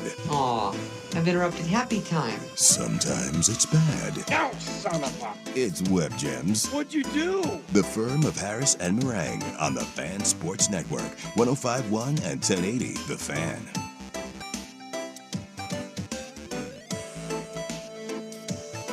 All right, this is Web Gems. Do it every single day at 11:45. Thanks for joining us. We got a loaded final hour on the show today. A lot of NFL to get to. This team is quietly back. Could they be the heir apparent to the Eagles in the NFC? And I know some of you texted in the fan text line, 503-864-6326. I wasn't ignoring you. I was just saving it for I love later. to see it. I love to see it. Those are my leftovers for later, and we'll have to get into whatever the hell that Sunday night football game was. And another starting quarterback from your Oregon Ducks, Danny, your Oregon Ducks in the NFL this week. So a lot of NFL to get to, but I kind of want to just have a little fun and play around with this, as the Mariners will host Game 2 of the ALDS on Sunday. Across the street, the Seahawks will host the Tampa Bay Buccaneers. There was a lot of talk that Sunday's game was going to be like a 105 first pitch, and Seattle plays at 105 at Lumen. If you're somebody who's down here who's never driven through the city of Seattle or never been to an event at Lumen, or First off, it sucks during non-game. That's also true. That's what I was going to say. That is also true. So you have both right and left lane exits on I-5. Oh, it sucks so bad. and if dude. you do not know where you are going, you're not going to make it. And Google Maps and Waze don't really help. It's like, turn now. It's turn now. And you're like, I'm three lanes over. What do you mean, turn now? So now Seattle has done a very good job. Like I'm not a big city infrastructure trains. You live in the sticks, bro. I do, but getting in and around that city on their transit system is very good. Oh, their bus system's great. Their bus system and the train system is like, it's literally right there. And there's so many lines and there's so many tracks. It's fantastic. But if there is a game going on already, one, it is a pure unadulterated hellscape to get around. Well, they're right next to each other, literally across the street, Lumen and T-Mobile. But also the surrounding area, the stores and the restaurants, tons of bars, kick ass. They do. The restaurants, also the International District is right next there, door, dude. Get like an $8 banh mi sandwich that'll blow your mind away, dude. The food in that area is. So I've mentioned this. I went up to that Mariners Angels series 10 years ago when Pujols first went out there. My dad and I went on a mojito tour. And we had a mojito basically at every restaurant. But all of the restaurants, we were up there, like I said, like 5 days. We went to basically every restaurant at one point in time that's in that area. Like literally on the street. I can't remember the name of the street, the street that runs in front of both stadiums. It's phenomenal. But if you're telling me that you're playing both those games, which would be roughly 100,000 people right there, that city, just shut it down. Yeah. Shut the city down. Part of me is, now I understand why. The reason that if they were at the same time, which it sounds like, Russ, you were looking at it this morning, is it game 7 of I'm not sure exactly what game it was, but it could ALCS affect or something? It could affect the following week's Monday night football probably game 5 of the ALDS, or probably game 1 or 2 of the ALCS is probably what that would be if my math is working correctly, which it doesn't always do. But yeah, Monday night game, you'd be on the West Coast, so you'd want to start it at 5 o'clock. I don't know. I was chatting with Bob on the YouTube chat about this, and being in Cleveland in 2016, we were there. Mom and I were there for game 1 and 2 of the World Series. Game 2 was pretty quiet. It was a really rainy, cold day. But game 1, there's this great little like cobblestone Diagon Alley type thing in Cleveland that's got a bunch of restaurants and like Michelin and Top Chef guys and cool bars, a couple breweries, and the same. And you can see a lake catch fire right next to you. The same day as game 1 of the World Series was also opening night of NBA. And it was I think it was a standalone game, and there was the Cavs getting their rings from winning the title the previous year. LeBron's big, return home and wins a chip. And so in game times were very, very similar. Like they just dealt with it because the NBA games are faster. A regular season NBA game is going to be faster than a game one of a World Series due to like media pomp and all that stuff. You're talking about like 2:15. Yeah, LeBron came over in the 7th inning Yeah. to watch the game with like J.R. Smith and Kevin Love and that whole crew. I remember that now. Yeah. JR didn't have a shirt on. LeBron was doing the big JR may have been hammered. By the way, that Monday, October 13th, would be Game 2 of the ALCS. Okay, so ALCS. So that'll be interesting to get into. But what I'll tell you is the juice in that city, it's just that was insane. through the roof. Insane. We're walking into Progressive Field, and there are so many Hoopers that are looking at us. They're like, have fun, losers. We're going to go watch Get Rings. And we were like, have fun, losers. Nobody cares. but there was Fox's pregame desk. It's like a giant concourse area. Yeah, like, there's Alex Rodriguez and David Ortiz and Pete Rose and Frank Thomas. And then right next to it is Ernie and Shaq and Kenny and Barkley. And so it was like becomes this destination. Oh, right? it was so rad. It's, I hope something like that happens in Seattle and the infrastructure can handle it.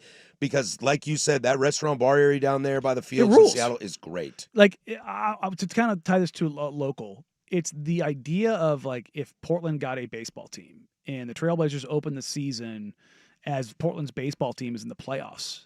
Number one, the city would stop functioning because that would having, it would be a 50, war zone. 55,000 people trying to descend on the city at one point in time. This city would collapse. Like we all know that. I just remember one night trying to go to Moda. It was for like the monster truck, like Hot Wheels thing. And right? hockey was going on at the same time. And it was just a Winterhawks game next. Yeah. It took which is 4,000 people. Once we got like to the Broadway Bridge, it still took us 45 minutes just to get to a garage. That's the worst part about the Moda Center is that if you're coming from north, there's one exit to get off to get on. If you're coming from south, there's one exit to get to the stadium. we were coming from west. Yeah. So Broadway Bridge took us over 45 minutes once we got to the bridge. But I got to say, how rad would it be if they built a baseball stadium right there on the waterfront and then redid Moda and did a whole concourse there, and you had baseball fans and basketball fans all right there on the waterfront. Let's say it's one of those days like tomorrow where the weather's supposed to be like 72 degrees and decent.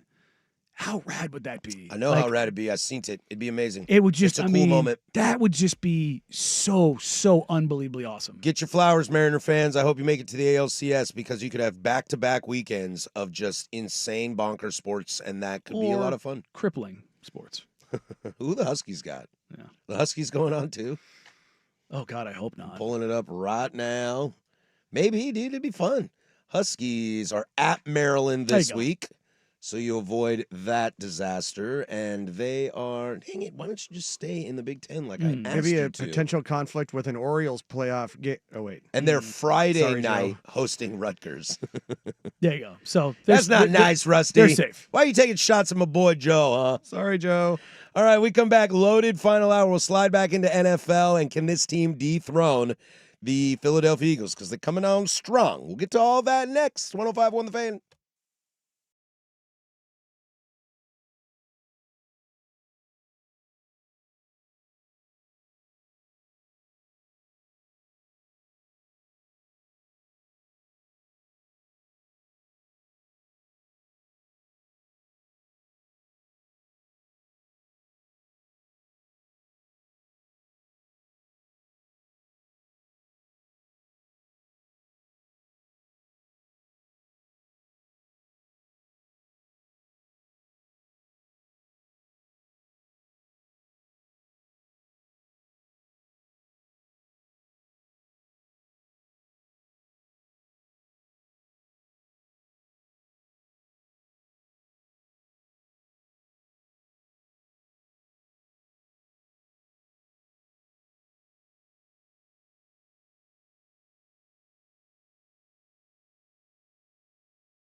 Now, from the George McCoy and Warren Allen Sports Desk, a Sports Center update on the Fan Sports Network, 105.1 FM and 1080 AM.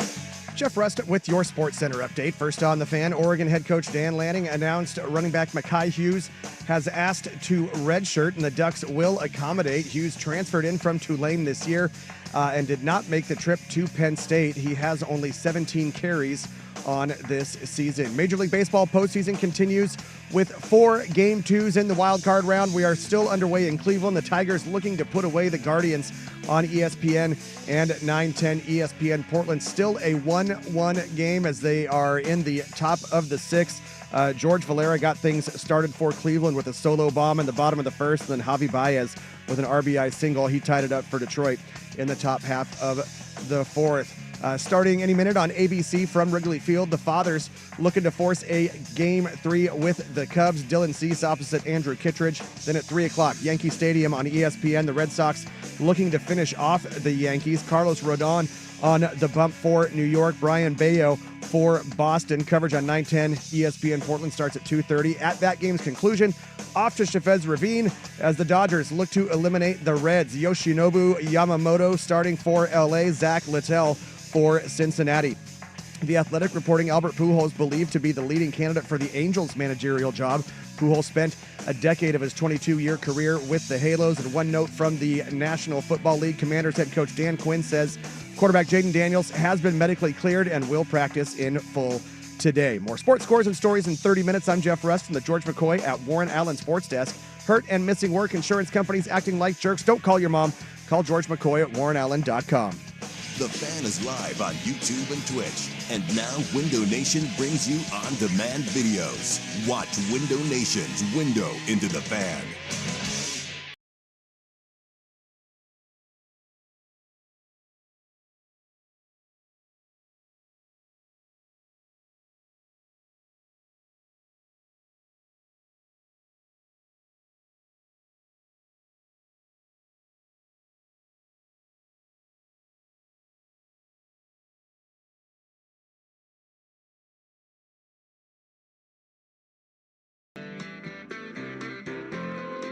All right, 2 down, 1 to go here. We'll finish up. We'll send you over to Joey Mack and Ducks Insider from 1 to 2. Get you the Fan Happy Hour from 2 to 3 with Luke Anderson, and then his prime time from 3 to 7 to take you all the way home, finishing up 13 hours of continuous live and local regional coverage. When you're done listening to prime time, flip on over to 910. Check out the rest of baseball as the Dodgers will go on. We're minutes away from opening pitch in San Diego at Chicago. I love day games at Wrigley Field. We'll keep you updated on that. Score is still 1-1 going to the bottom of the 5th. Cleveland coming up with top of the order.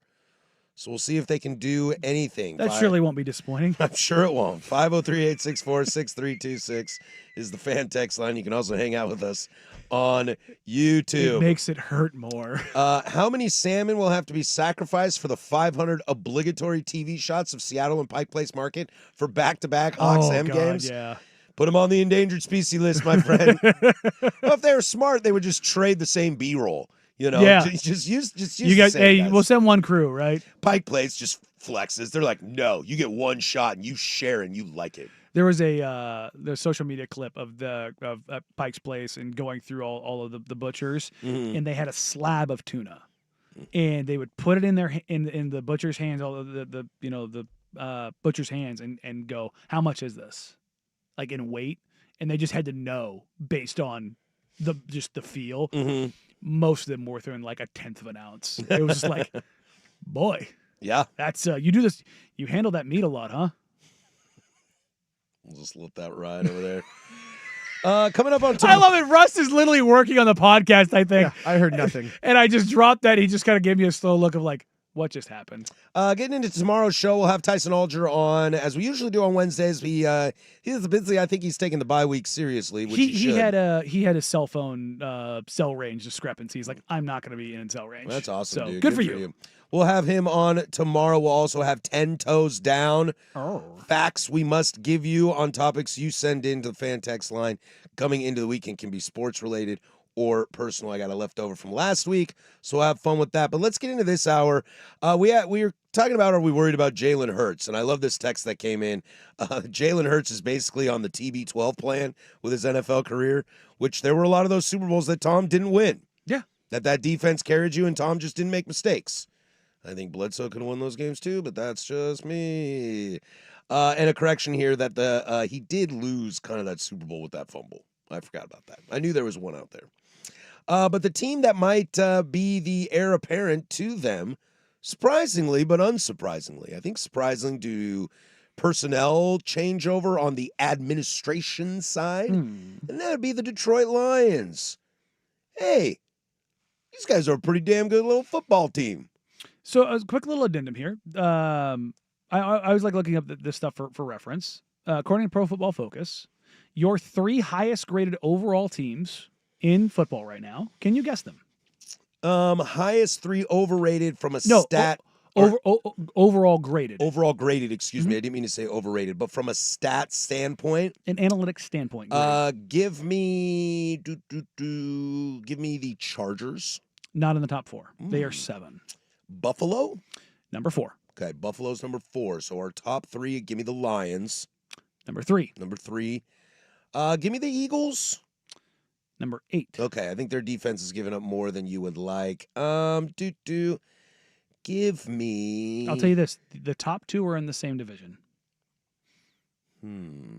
That might help you. It might hurt you. I don't know. Give me... Give me the Rams. Number 1. Number 2, the Niners? No. Okay. The Hawks. Seahawks, baby. My Hawks. Your top Go Hawks. 4 teams, according to PFF, Rams, Seahawks, Lions, Bills, Packers. Notice anything? Packers would be higher if they didn't have a stink fest, which we'll get to in 10 minutes or so. Think about that. Those top 5 teams, only one of them's in the AFC. Oh, so we're saying here that the NFC is the loaded conference. Do we just get a higher on our skis and just think about the quads of quarterbacks in the AFC that we're all, just always stoked about? Not that this is the end all be all. The only AFC teams on here in the top 10 are the Bills, the Colts are 6, the Chargers are 7, the Jags are 10. Look at the Jags. Big Monday night game. Jags? The Packers should have won their game. They should be 3-1 instead of 2-1 because they're cowards. What if Duvall tries to fight Spags this week? It'd be fun. I'm down for that. But weirdly enough, PFF has the Niners graded as 9th. I do not buy that, but I also who they have played. They're not giving up points. Oh, yeah. That's the thing. Well, they have not played much.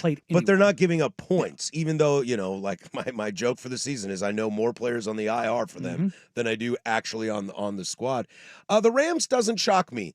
I thought Detroit would be maybe a little bit higher on this. I think getting blown out week 1 by Green Bay. It does probably drag it down a little bit. But I think they're starting to figure it out. It could be, the level of play and who they've played sort of thing.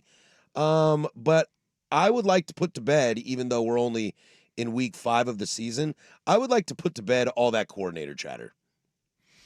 I think you saw I think I'm over it, I'm with you. I would say that the first week, it was a lot of feeling things out. And I think Agreed. Where you need to give credit here, it's not necessarily putting it to bed that these guys are great and they're perfect. I think Dan Campbell said, all right, boys, bring it around. Bring it around. Yeah. Look, come on in. Yes, you're your own individual. This is my ship. This is my show. Work together, but we're going to play this way. Because I think identity-wise, they were not who they are in week 1. I could see that. I'm cool with that. Because if you look at what they have done over the last couple of weeks, they have been the Dan Campbell Lions. Going forward on 4th down, being aggressive, punching people in the face, getting a little spicy with an Amon-Ra speed option. They put 52 on the Bears. That was personal. Yeah, I think so too. And I don't think personal in a negative way. I think it was just, hey, Ben, appreciate your time. Watch. It was very much a George W. Bush. Now watch this drive. This is what you left. Yeah. Just an FYI. We got a lot of toys here. Also, we talked about it after it happened. That game against the Ravens, 38-30, that's another game that probably keeps their PFF down because that is not indicative of that game. That is not how that game went. Because I forgot that it was that close. I'm looking at their win-losses right now. I forgot it was that close from a score because I remember in my brain, I'm like, oh, that game was rough if you're a Baltimore fan. They beat the hell out of them. So yeah, no, I think very much the Lions are back to what question answered. Question answered. Question answered. That's what I think we are where we are with them. I think the unfortunate thing that they have, which is probably a reality, is that we talk about Jalen Hurts being the exception to the rule on this. Goff to me sometimes feels a little Drew Aller. I would say Goff Rams Goff is Drew Aller, but he has not really made mistakes. Sometimes he feels like an Altmaier to me. I think he's a guy that's not going to lose you the game, but he's also had some massive games under Dan Campbell. Mm-hmm. So we'll see with playoffs with them I get what too. you're saying. Yeah, you see what I'm trying. And maybe Aller's not the best example. No, because I'm just using as relevant. I'm just using as relevance. Yeah, no, Aller pees down his leg. I don't think Goff pees down his leg. I don't think Goff pees down his leg either. Can you imagine going to the Super Bowl and getting traded to the worst franchise in the NFL and being good, and it like being the best moment of your career? Honestly, it's worked out wonderfully for both franchises. Yeah, both of them. Stafford gets out of the worst franchise known to man, goes and wins the Super Bowl. Yeah. I still would like to blame Jared Goff for making me watch one of the worst Super Bowls I've ever seen. Oh yeah, for sure. But also now Stafford's a first ballot Hall of Famer. He sure is. So good for him. He sure is. And are we worried about his back? Don't care. They're number 1 in PFF. Mm-hmm. I wonder what a Super Bowl champ bet on the Rams is. Probably pretty good. So the interesting thing about the Rams, though, is their point differential. I have to go up and cash in my ticket. So only I'm thinking. Only 19. I was just kind of sorting through this. You should know which team has given up the most points in the NFL. It is the Carolina Panthers. No. God, they're not even. They're 14th. Baltimore Ravens. Ding ding ding ding ding ding ding. God, they have. I can't even believe. I don't believe you. So they've. I don't believe you. They're 1-3. They have. Scored, I don't believe you either. They have scored the third most points in the league, and they are 1-3. Not tell me how to feel here. They have a negative 2-point differential. So that's like Cleveland in baseball. The Lions and Bills are the only two teams in baseball and football who have scored more points. The Lions have scored 137. The Bills have scored 133. The Ravens have scored 131. The Lions have allowed 88 points. The Bills 90 points. The Ravens 133 points. That is the Bills gave up 90 points, and half of that was in the Baltimore game. The Cowboys have given up 132. The Saints 121. The Titans and Jets both won 120. The terrifying thing is the Titans have given up 120 and scored 51. Why is that terrifying? Because that's just such a massive number. Not good. What's 120 minus 51, Patrick? 120 minus 51. If I take 20 down to 100, it's 70. Close. 69. Nice. All right. Well, that'll do it for us there. Huh? Okay, we'll pack it in. Call it a day. Hope you all had fun. That other team in the division, though, the Detroit Lions, we never got to the Sunday night game. I've got a fun story to tell you in how I feel about this game and what pisses me off. What makes me real angry. We'll get to that next. That's Danny. I'm Patrick. 105.1 The Fan.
Padres Cubs underway right now as Tatis got on, Arise got on. They completed a double steal with no throw. Love to see this. We're getting squeeze plays, double steals, baseball back. And Okay. then Jackson Merrill hit a deep fly ball to right field. Tatis tagged up. It is 1-0 the Friars.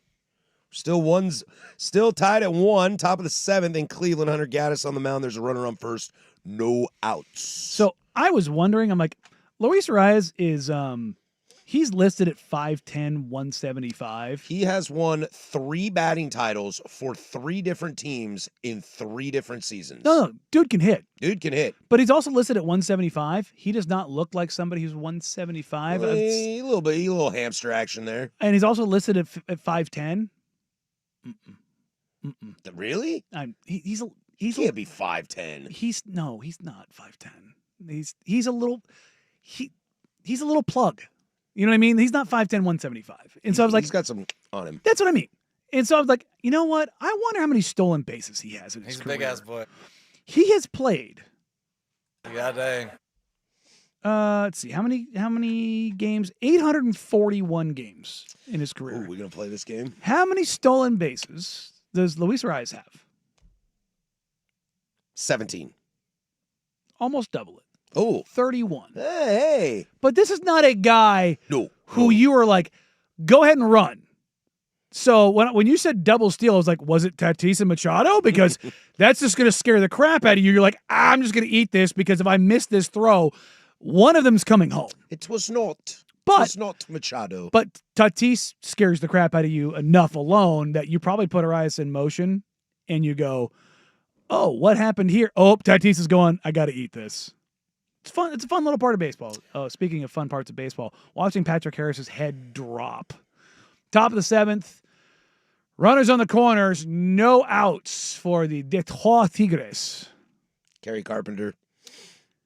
To be fair, it was a curveball up in the zone, but it was up in the zone. It was like a softball hit for him. He swung at that like he was at a softball game. Definitely, it was not an intentional hit. He definitely was crossed up. That the breaking ball got him. But that's the crazy part about baseball, man, is that you can make a good pitch, even a breaking ball up in the zone, and somebody can go, crap, and it just finds a hole. I blame the brand man. He came in, he was like, how you doing? I was like, I'm fine. Why? He goes, what do you mean you're fine? I was like, yeah, Dusty okay. gave you the Gave me the curse.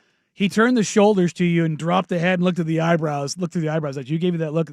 You sure? He gave me the curse. He knew. Although I know you disagree with this. If Cleveland goes out today, I'm okay with it. House money, and then I get to watch the think rest you're of the okay league. with it, but it sucks to go out sad. Yeah. Well, dude, they're gonna score a second run here and win 2-1. You can tell me both games were 2-1? Shocked. Shocking, I tell you. The only thing more shocking than we lost both our games 2-1 is that we're actually in this series. Yeah, I mean you are. I mean you know that I Brought always. to you by Alan Hay. If I'm gonna lose, I want to get blown out. No, not me. I want to get blown out. I don't like getting blown out. Let me go ahead and go ahead and I don't like to get the Western Conference Finals with the Trailblazers. That was rough. Too soon. Too soon. Too soon. Raiders tuck rule. Like those will live. Like those are moments in my life I will That literally will live in infamy. I will never. Tuck rule started a dynasty. Yeah. The greatest dynasty in the history of professional sports. I will. I disagree. Well, maybe not. I think it's number Probably one. UCLA Celtics. Well, you hit it. It's UCLA, then it's Boston, then it might be the Spurs, then it's the Celtics or the Patriots. Yeah. So, but yeah, those two moments in sports, I will be on my deathbed and I will remember them.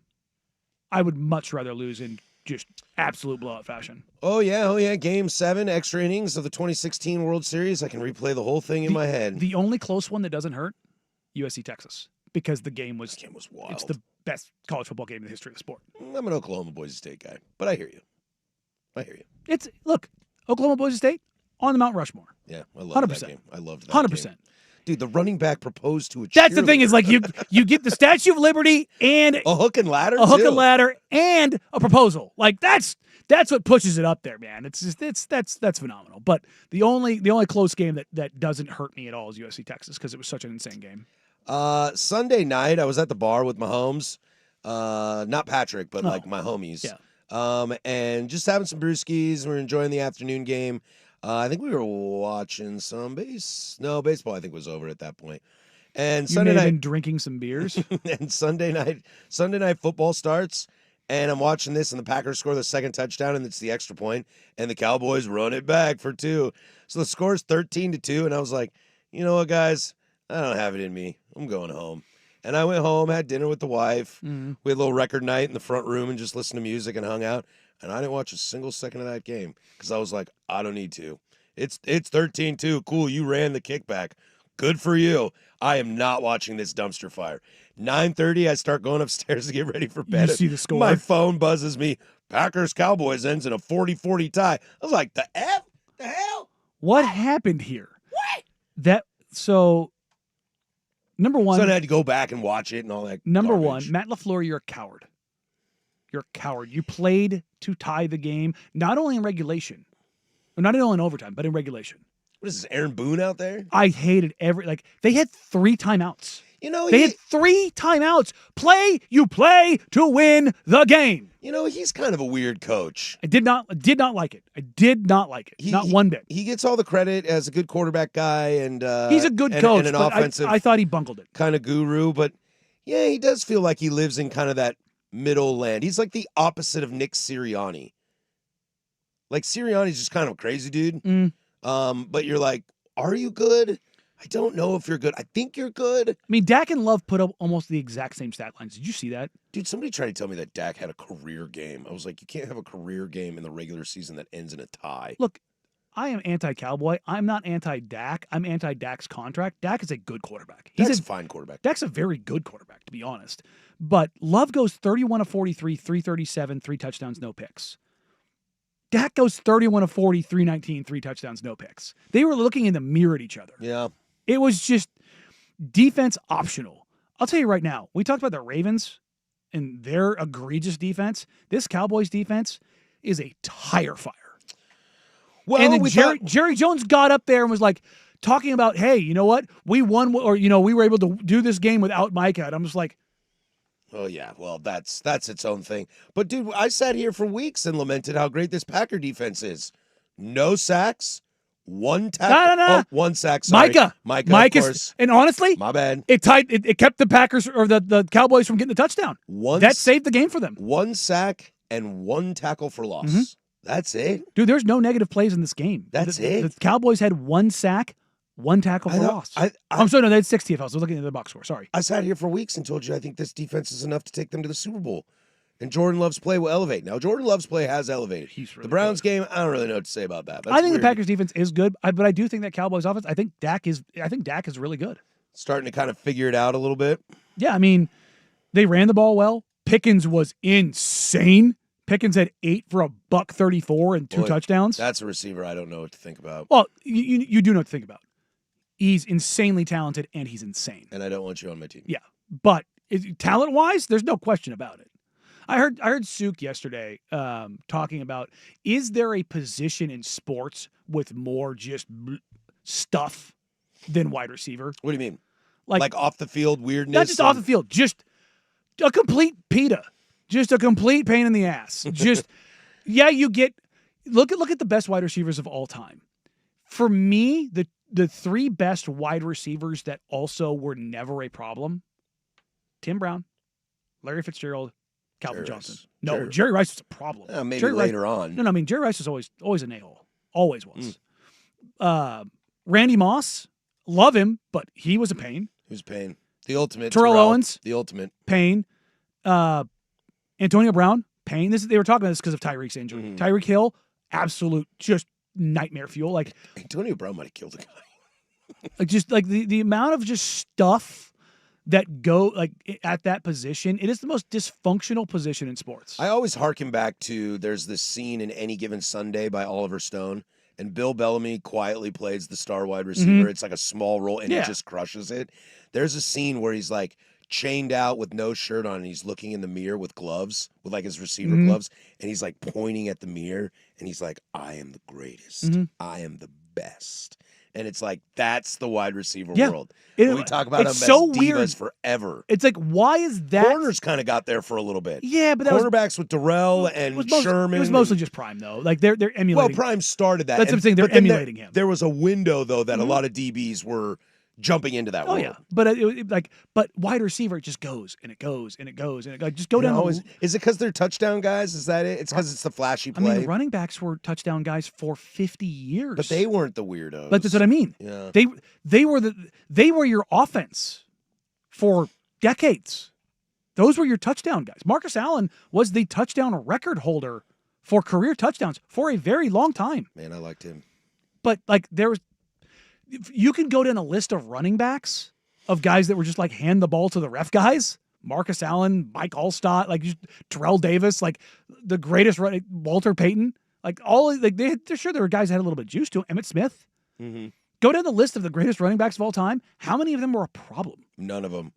You know what I mean? Absolutely. And you go down the list of the top Curtis 25. Martin, LaDainian Tomlinson. You know what I mean? Fred Taylor. They're Frank Gore. Phenomenal. Yeah. Meanwhile, you go through the top 25 wide receivers, and it's harder to find the normal dude than it is the one who's a problem. I think a lot of that, too, is as a running back, you get the S beat out of you all the time. Adrian Peterson was a little bit of a problem. Look, off the field. Well, yes, you're very true. But I think when you get hit like that, like you say, sometimes you just need to get I was just going to say, you know what the world always comes back to? Sometimes you need to get hit. And running backs get hit a lot. And Montez Burfict did that to Antonio Brown. All right, we come back. Another Oregon Duck gets a start this weekend. Does that mean the end for my elite guy? But he's elite. Isn't he elite? We'll get to that next, but we'll toss it. The kahuna over there, that guy, he's got sports. I hear they got some tasty burgers. Now, from the George McCoy and Warren Allen Sports Desk, a Sports Center update on the Fan Sports Network, 105.1 FM and 1080 AM. First on the Fan, Oregon head coach Dan Lanning announced running back Mekhi Hughes has asked to redshirt, and the Ducks will accommodate. Hughes transferred in from Tulane this year. He did not make the trip to Penn State last week. He has only 17 carries on this season. Major League Baseball postseason continues with 4 Game 2s in the wild card round. First up today in Cleveland, the Tigers looking to put away the Guardians on ESPN and 9:10 ESPN Portland. They are headed to the bottom of the 7th now. The Guardians getting out of a bases runners on the corners jam. It is still knotted up at 1 apiece. Also underway from Wrigley Field in Chicago, the Padres with a 1-0 lead over the Cubbies thanks to a Jackson Merrill RBI sac fly in the top of the first. Coming up at 3 o'clock from Yankee Stadium on ESPN, the Red Sox looking to finish off New York. Carlos Rodon for New York, Brian Bayo for Boston. Coverage on 9:10 starts at 2:30. At that game's conclusion, it's off to Chavez Ravine as the Dodgers look to eliminate the Reds. Yoshinobu Yamamoto starting for LA, Zach Littell for Cincinnati. More sports scores and stories in 30 minutes. I'm Jeff Rust from the George McCoy at Warren Allen Sports Desk. Hurt and missing work, insurance companies acting like jerks. Don't call your mom. Call George McCoy at warrenallen.com. The home of dirt and spray. Weekday morning 6 to 10 a.m. The Fan Sports Network, 105.1 FM and 1080 AM.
I don't wanna be your 2 outs, bottom of the 7th. Cleveland, Detroit still tied 1-1. Bottom of the 2nd inning, 1 out in Chicago. Padres lead 1-0. Go Dads. That thought process did ring true as Shota Imanaga is on the mound. Ballsy choice there by Craig Counsell to have Kittredge in there to get rid of the top of the order, and they score a run on you. Well, that is the exact opposite of what you were trying to do. Mm-hmm.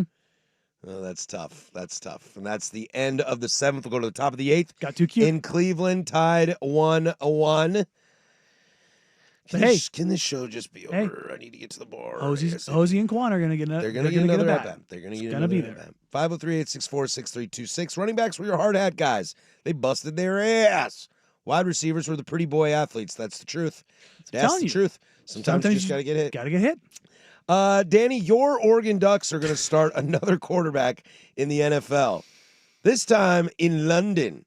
Joe Flacco is no longer elite. They will turn to third-round pick Dillon Gabriel. They went a week earlier. I said this coming into the season. You going into week 5, Dillon Gabriel is going to be your starter. It was the year we thought it would be, or it was the week we thought it would be Jackson Dart and too. Dillon Gabriel. I was like, they're going to get week 5. That's when you're going to start seeing this happen. What if Tyler Shuck gets a start this weekend? I mean, and then everybody just knows it's 5 weeks. Yeah, I mean, the Giants were desperate. Yeah, I mean, Cleveland. Russ had the one. Honestly, would have happened a week earlier, but Russ had that game where against the Cowboys went bonkers, and you're like, well, all right, but then you had to pull the ripcord. The Gabriel start, for all that fascinated by it. All that is holy Shedeur Sanders. I'd say shut up, but you didn't say anything. For those that didn't see it, Shedeur Sanders did an interview where he talked. By talked, I mean he moved his lips. He lip synced. But he was what a clown. He mimed. And this is why you fell to the 5th round. Well, it's not the whole reason. It's your talent's not as good, but also you're just a pain in the ass. A lot of what I've thought about, in thinking about where the Browns are in their quarterback situation, could you use Joe Flacco? Somebody else, could the Saints use Joe Flacco? Why doesn't, if Cleveland's going to go to Dillon Gabriel, why not just cut the cord on Joe and go let him? Because look, Joe's like done at the end of his career, but there's a little bit of service in him. There's a little bit there in old Joe Flacco, but you can't let him go because you can't have your quarterback room be Dillon Gabriel and Shedeur. Not only can you not have it be 2 rookies, but you can't have the backup be Shedeur Sanders. Well, if Gabriel goes out there and gets hurt, Joe Flacco goes back in. Shedeur's 3rd on the depth chart. Exactly. That hasn't changed. But that's why you're not cutting Joe Flacco. If Dillon Gabriel goes out there and gets hurt, or if he plays 3 games and this thing is real, real bad, because let's see, I was just looking at it. They've got Minnesota in London this weekend is the early game. And because their defense is so good, the Browns, Minnesota's only... You're going to be in a lot of games. Minnesota's only favored... Hold on, let me pull this back up. I was kind of shocked. So all the lines this week, my pick'ems are going to be absolutely brutal because these lines. So I'm currently 2nd in my league. I went 2-3 last. No, I went 1-4 last week. But my entire league, there's 20. I think there's 28 of us in this pick'em league. All of us bombed because so many games went sideways because the lines were so bad. Well, I mean they're good in the sense of Vegas. It was just like I don't know, but the lines this week. Minnesota at Cleveland from Tottenham Hotspur Stadium in London. Tottenham Hotspurs. Minnesota's a 3.5-point favorite.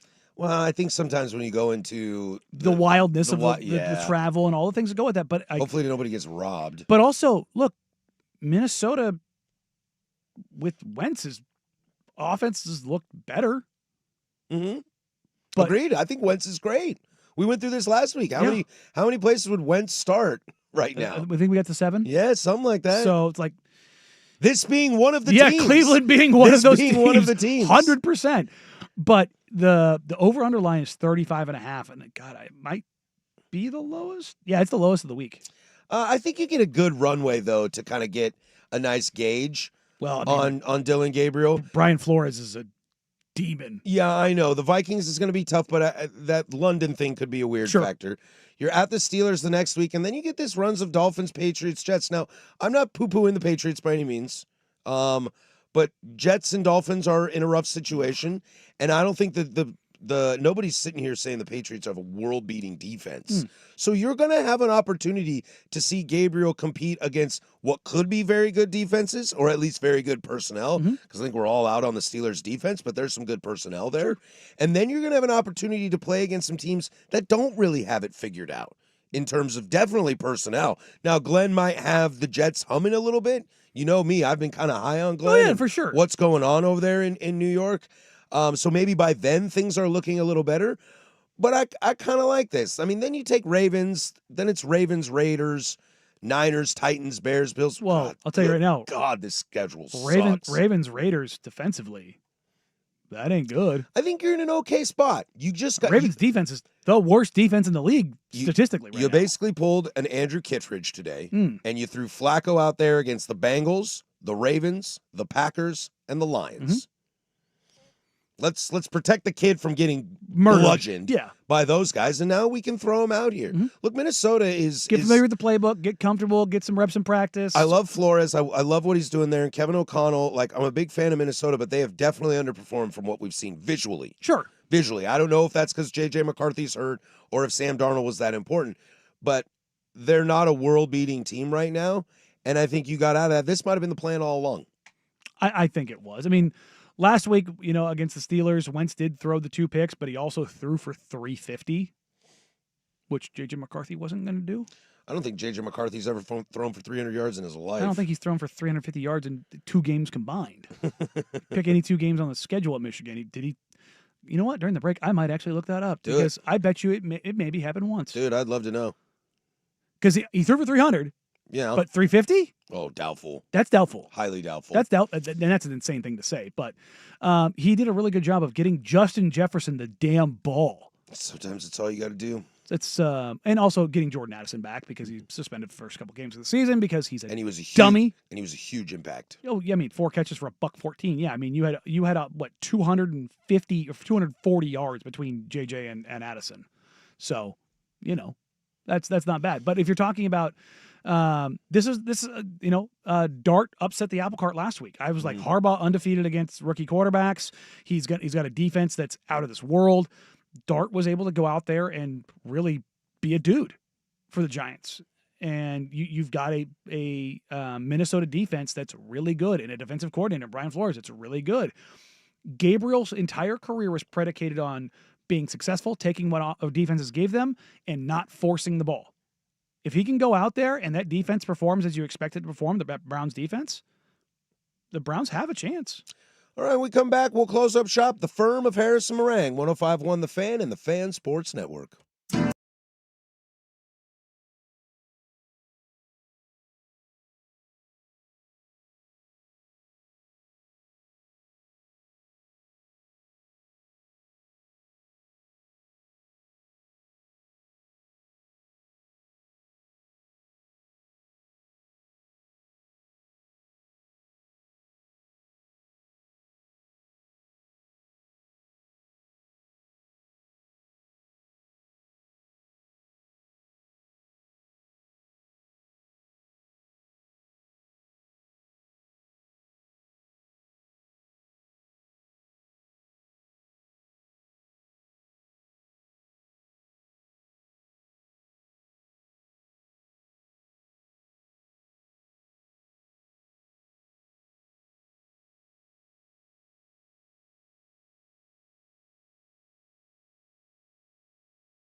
firm of Harris and Meringue is wrapping up for the day. You want answers? Which means it's time for the closing arguments. I think I'm entitled. You want answers? I want the truth! On the Fan Sports Network. You can't handle the truth! 105.1 and 1080, The Fan. All right, that'll do it for us. Bye. See you later, Mike. You can't count on much, but you can't always count us on doing that. There you go. Can't count on much, but you can't always count on Sundays with the NFL on CBS and Paramount Plus. Stream your local NFL game live every Sunday all season long, starting at just $30 for your first year. That's like $250 a month. Visit ParamountPlus.com/NFL to get started today. Be careful, Harris. Talking all this baseball is going to come back to bite us when Danny has a lot of preseason NBA to talk about. Don't worry, I got that in my brain. Hey, buddy, we are a week away. A week away. If Dante Moore is good, it might start to eliminate the idea Oregon QBs aren't good in the NFL. You have one. Calm down. I'm down to say 1.5. I'm gonna give Bo a half. I'm not giving him. I'm giving Bo a half. I'm not. Bo was the one guy of that. He's fine. No, we'll come at this. This is a great closing argument.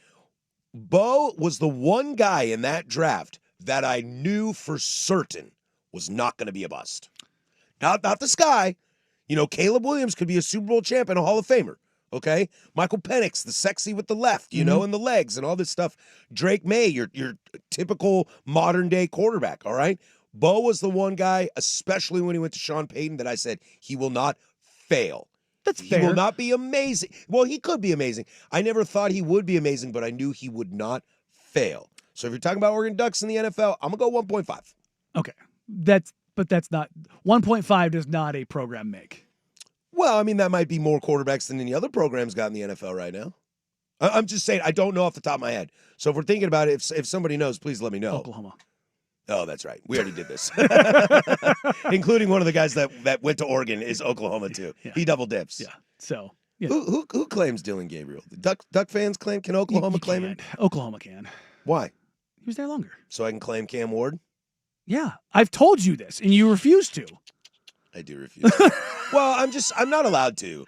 My Cam Ward card has been revoked because I was very, very vocal Like USC about my issues claims with Caleb, Cam but Ward. also Oklahoma will be like, we got to share. Yeah. You know.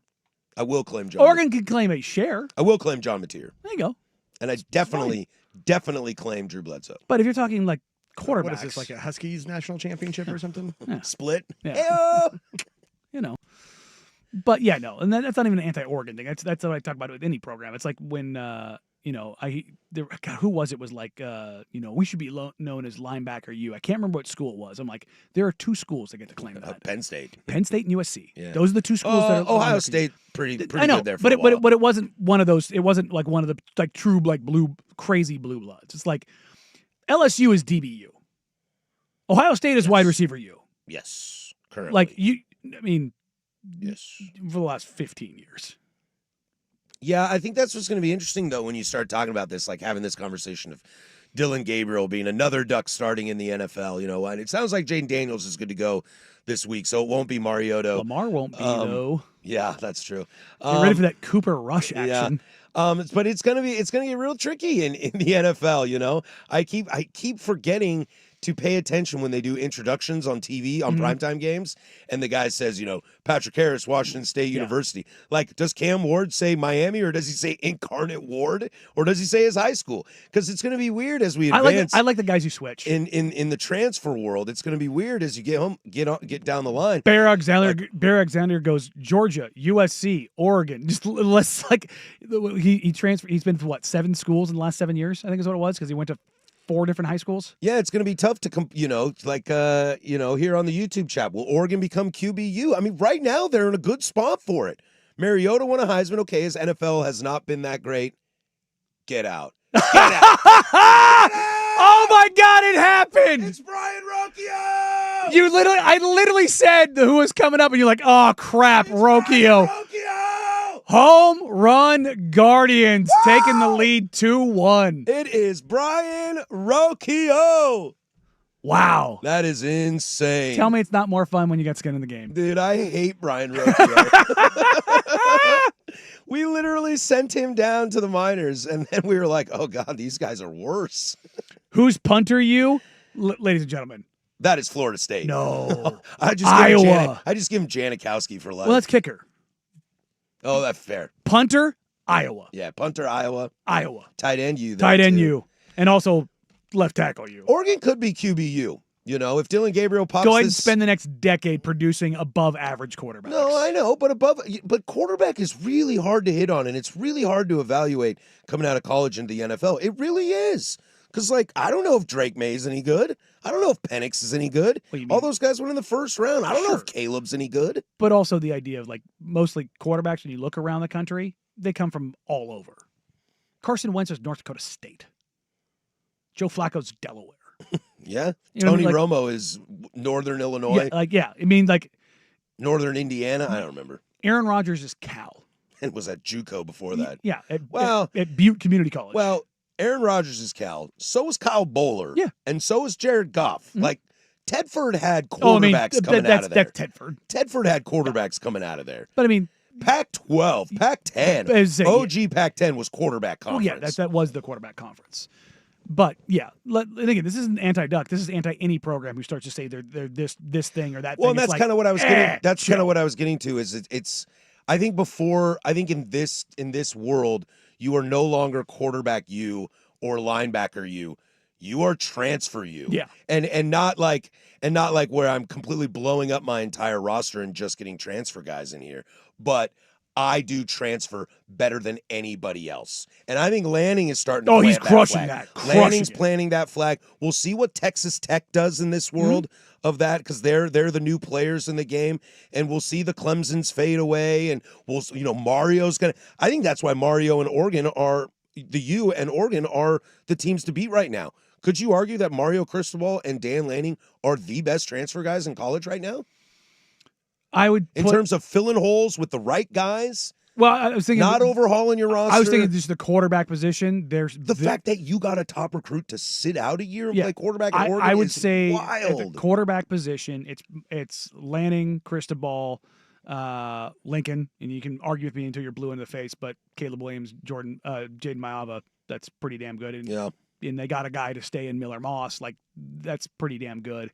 After that, let's see what Sayin does as far as like what they do. But last year with what's his name they brought over from Will. God, I'm totally breaking his last name. Ohio State quarterback last year. But yeah, those are the ones I can look. Will Howard. Thank you. But yeah, how you manage that's huge. Daniel Schneemann was that it? With an RBI double. 3-1 Guardians. Scores. It is 3-1 Cleveland in the bottom of the 8th. 1 out. Runner on second. Y'all, I had fun today. Hopefully we win this game, and we'll see you all tomorrow. For Danny Marang, that's Jeff Rust. I'm Patrick Harris. Go do something I would. Bye.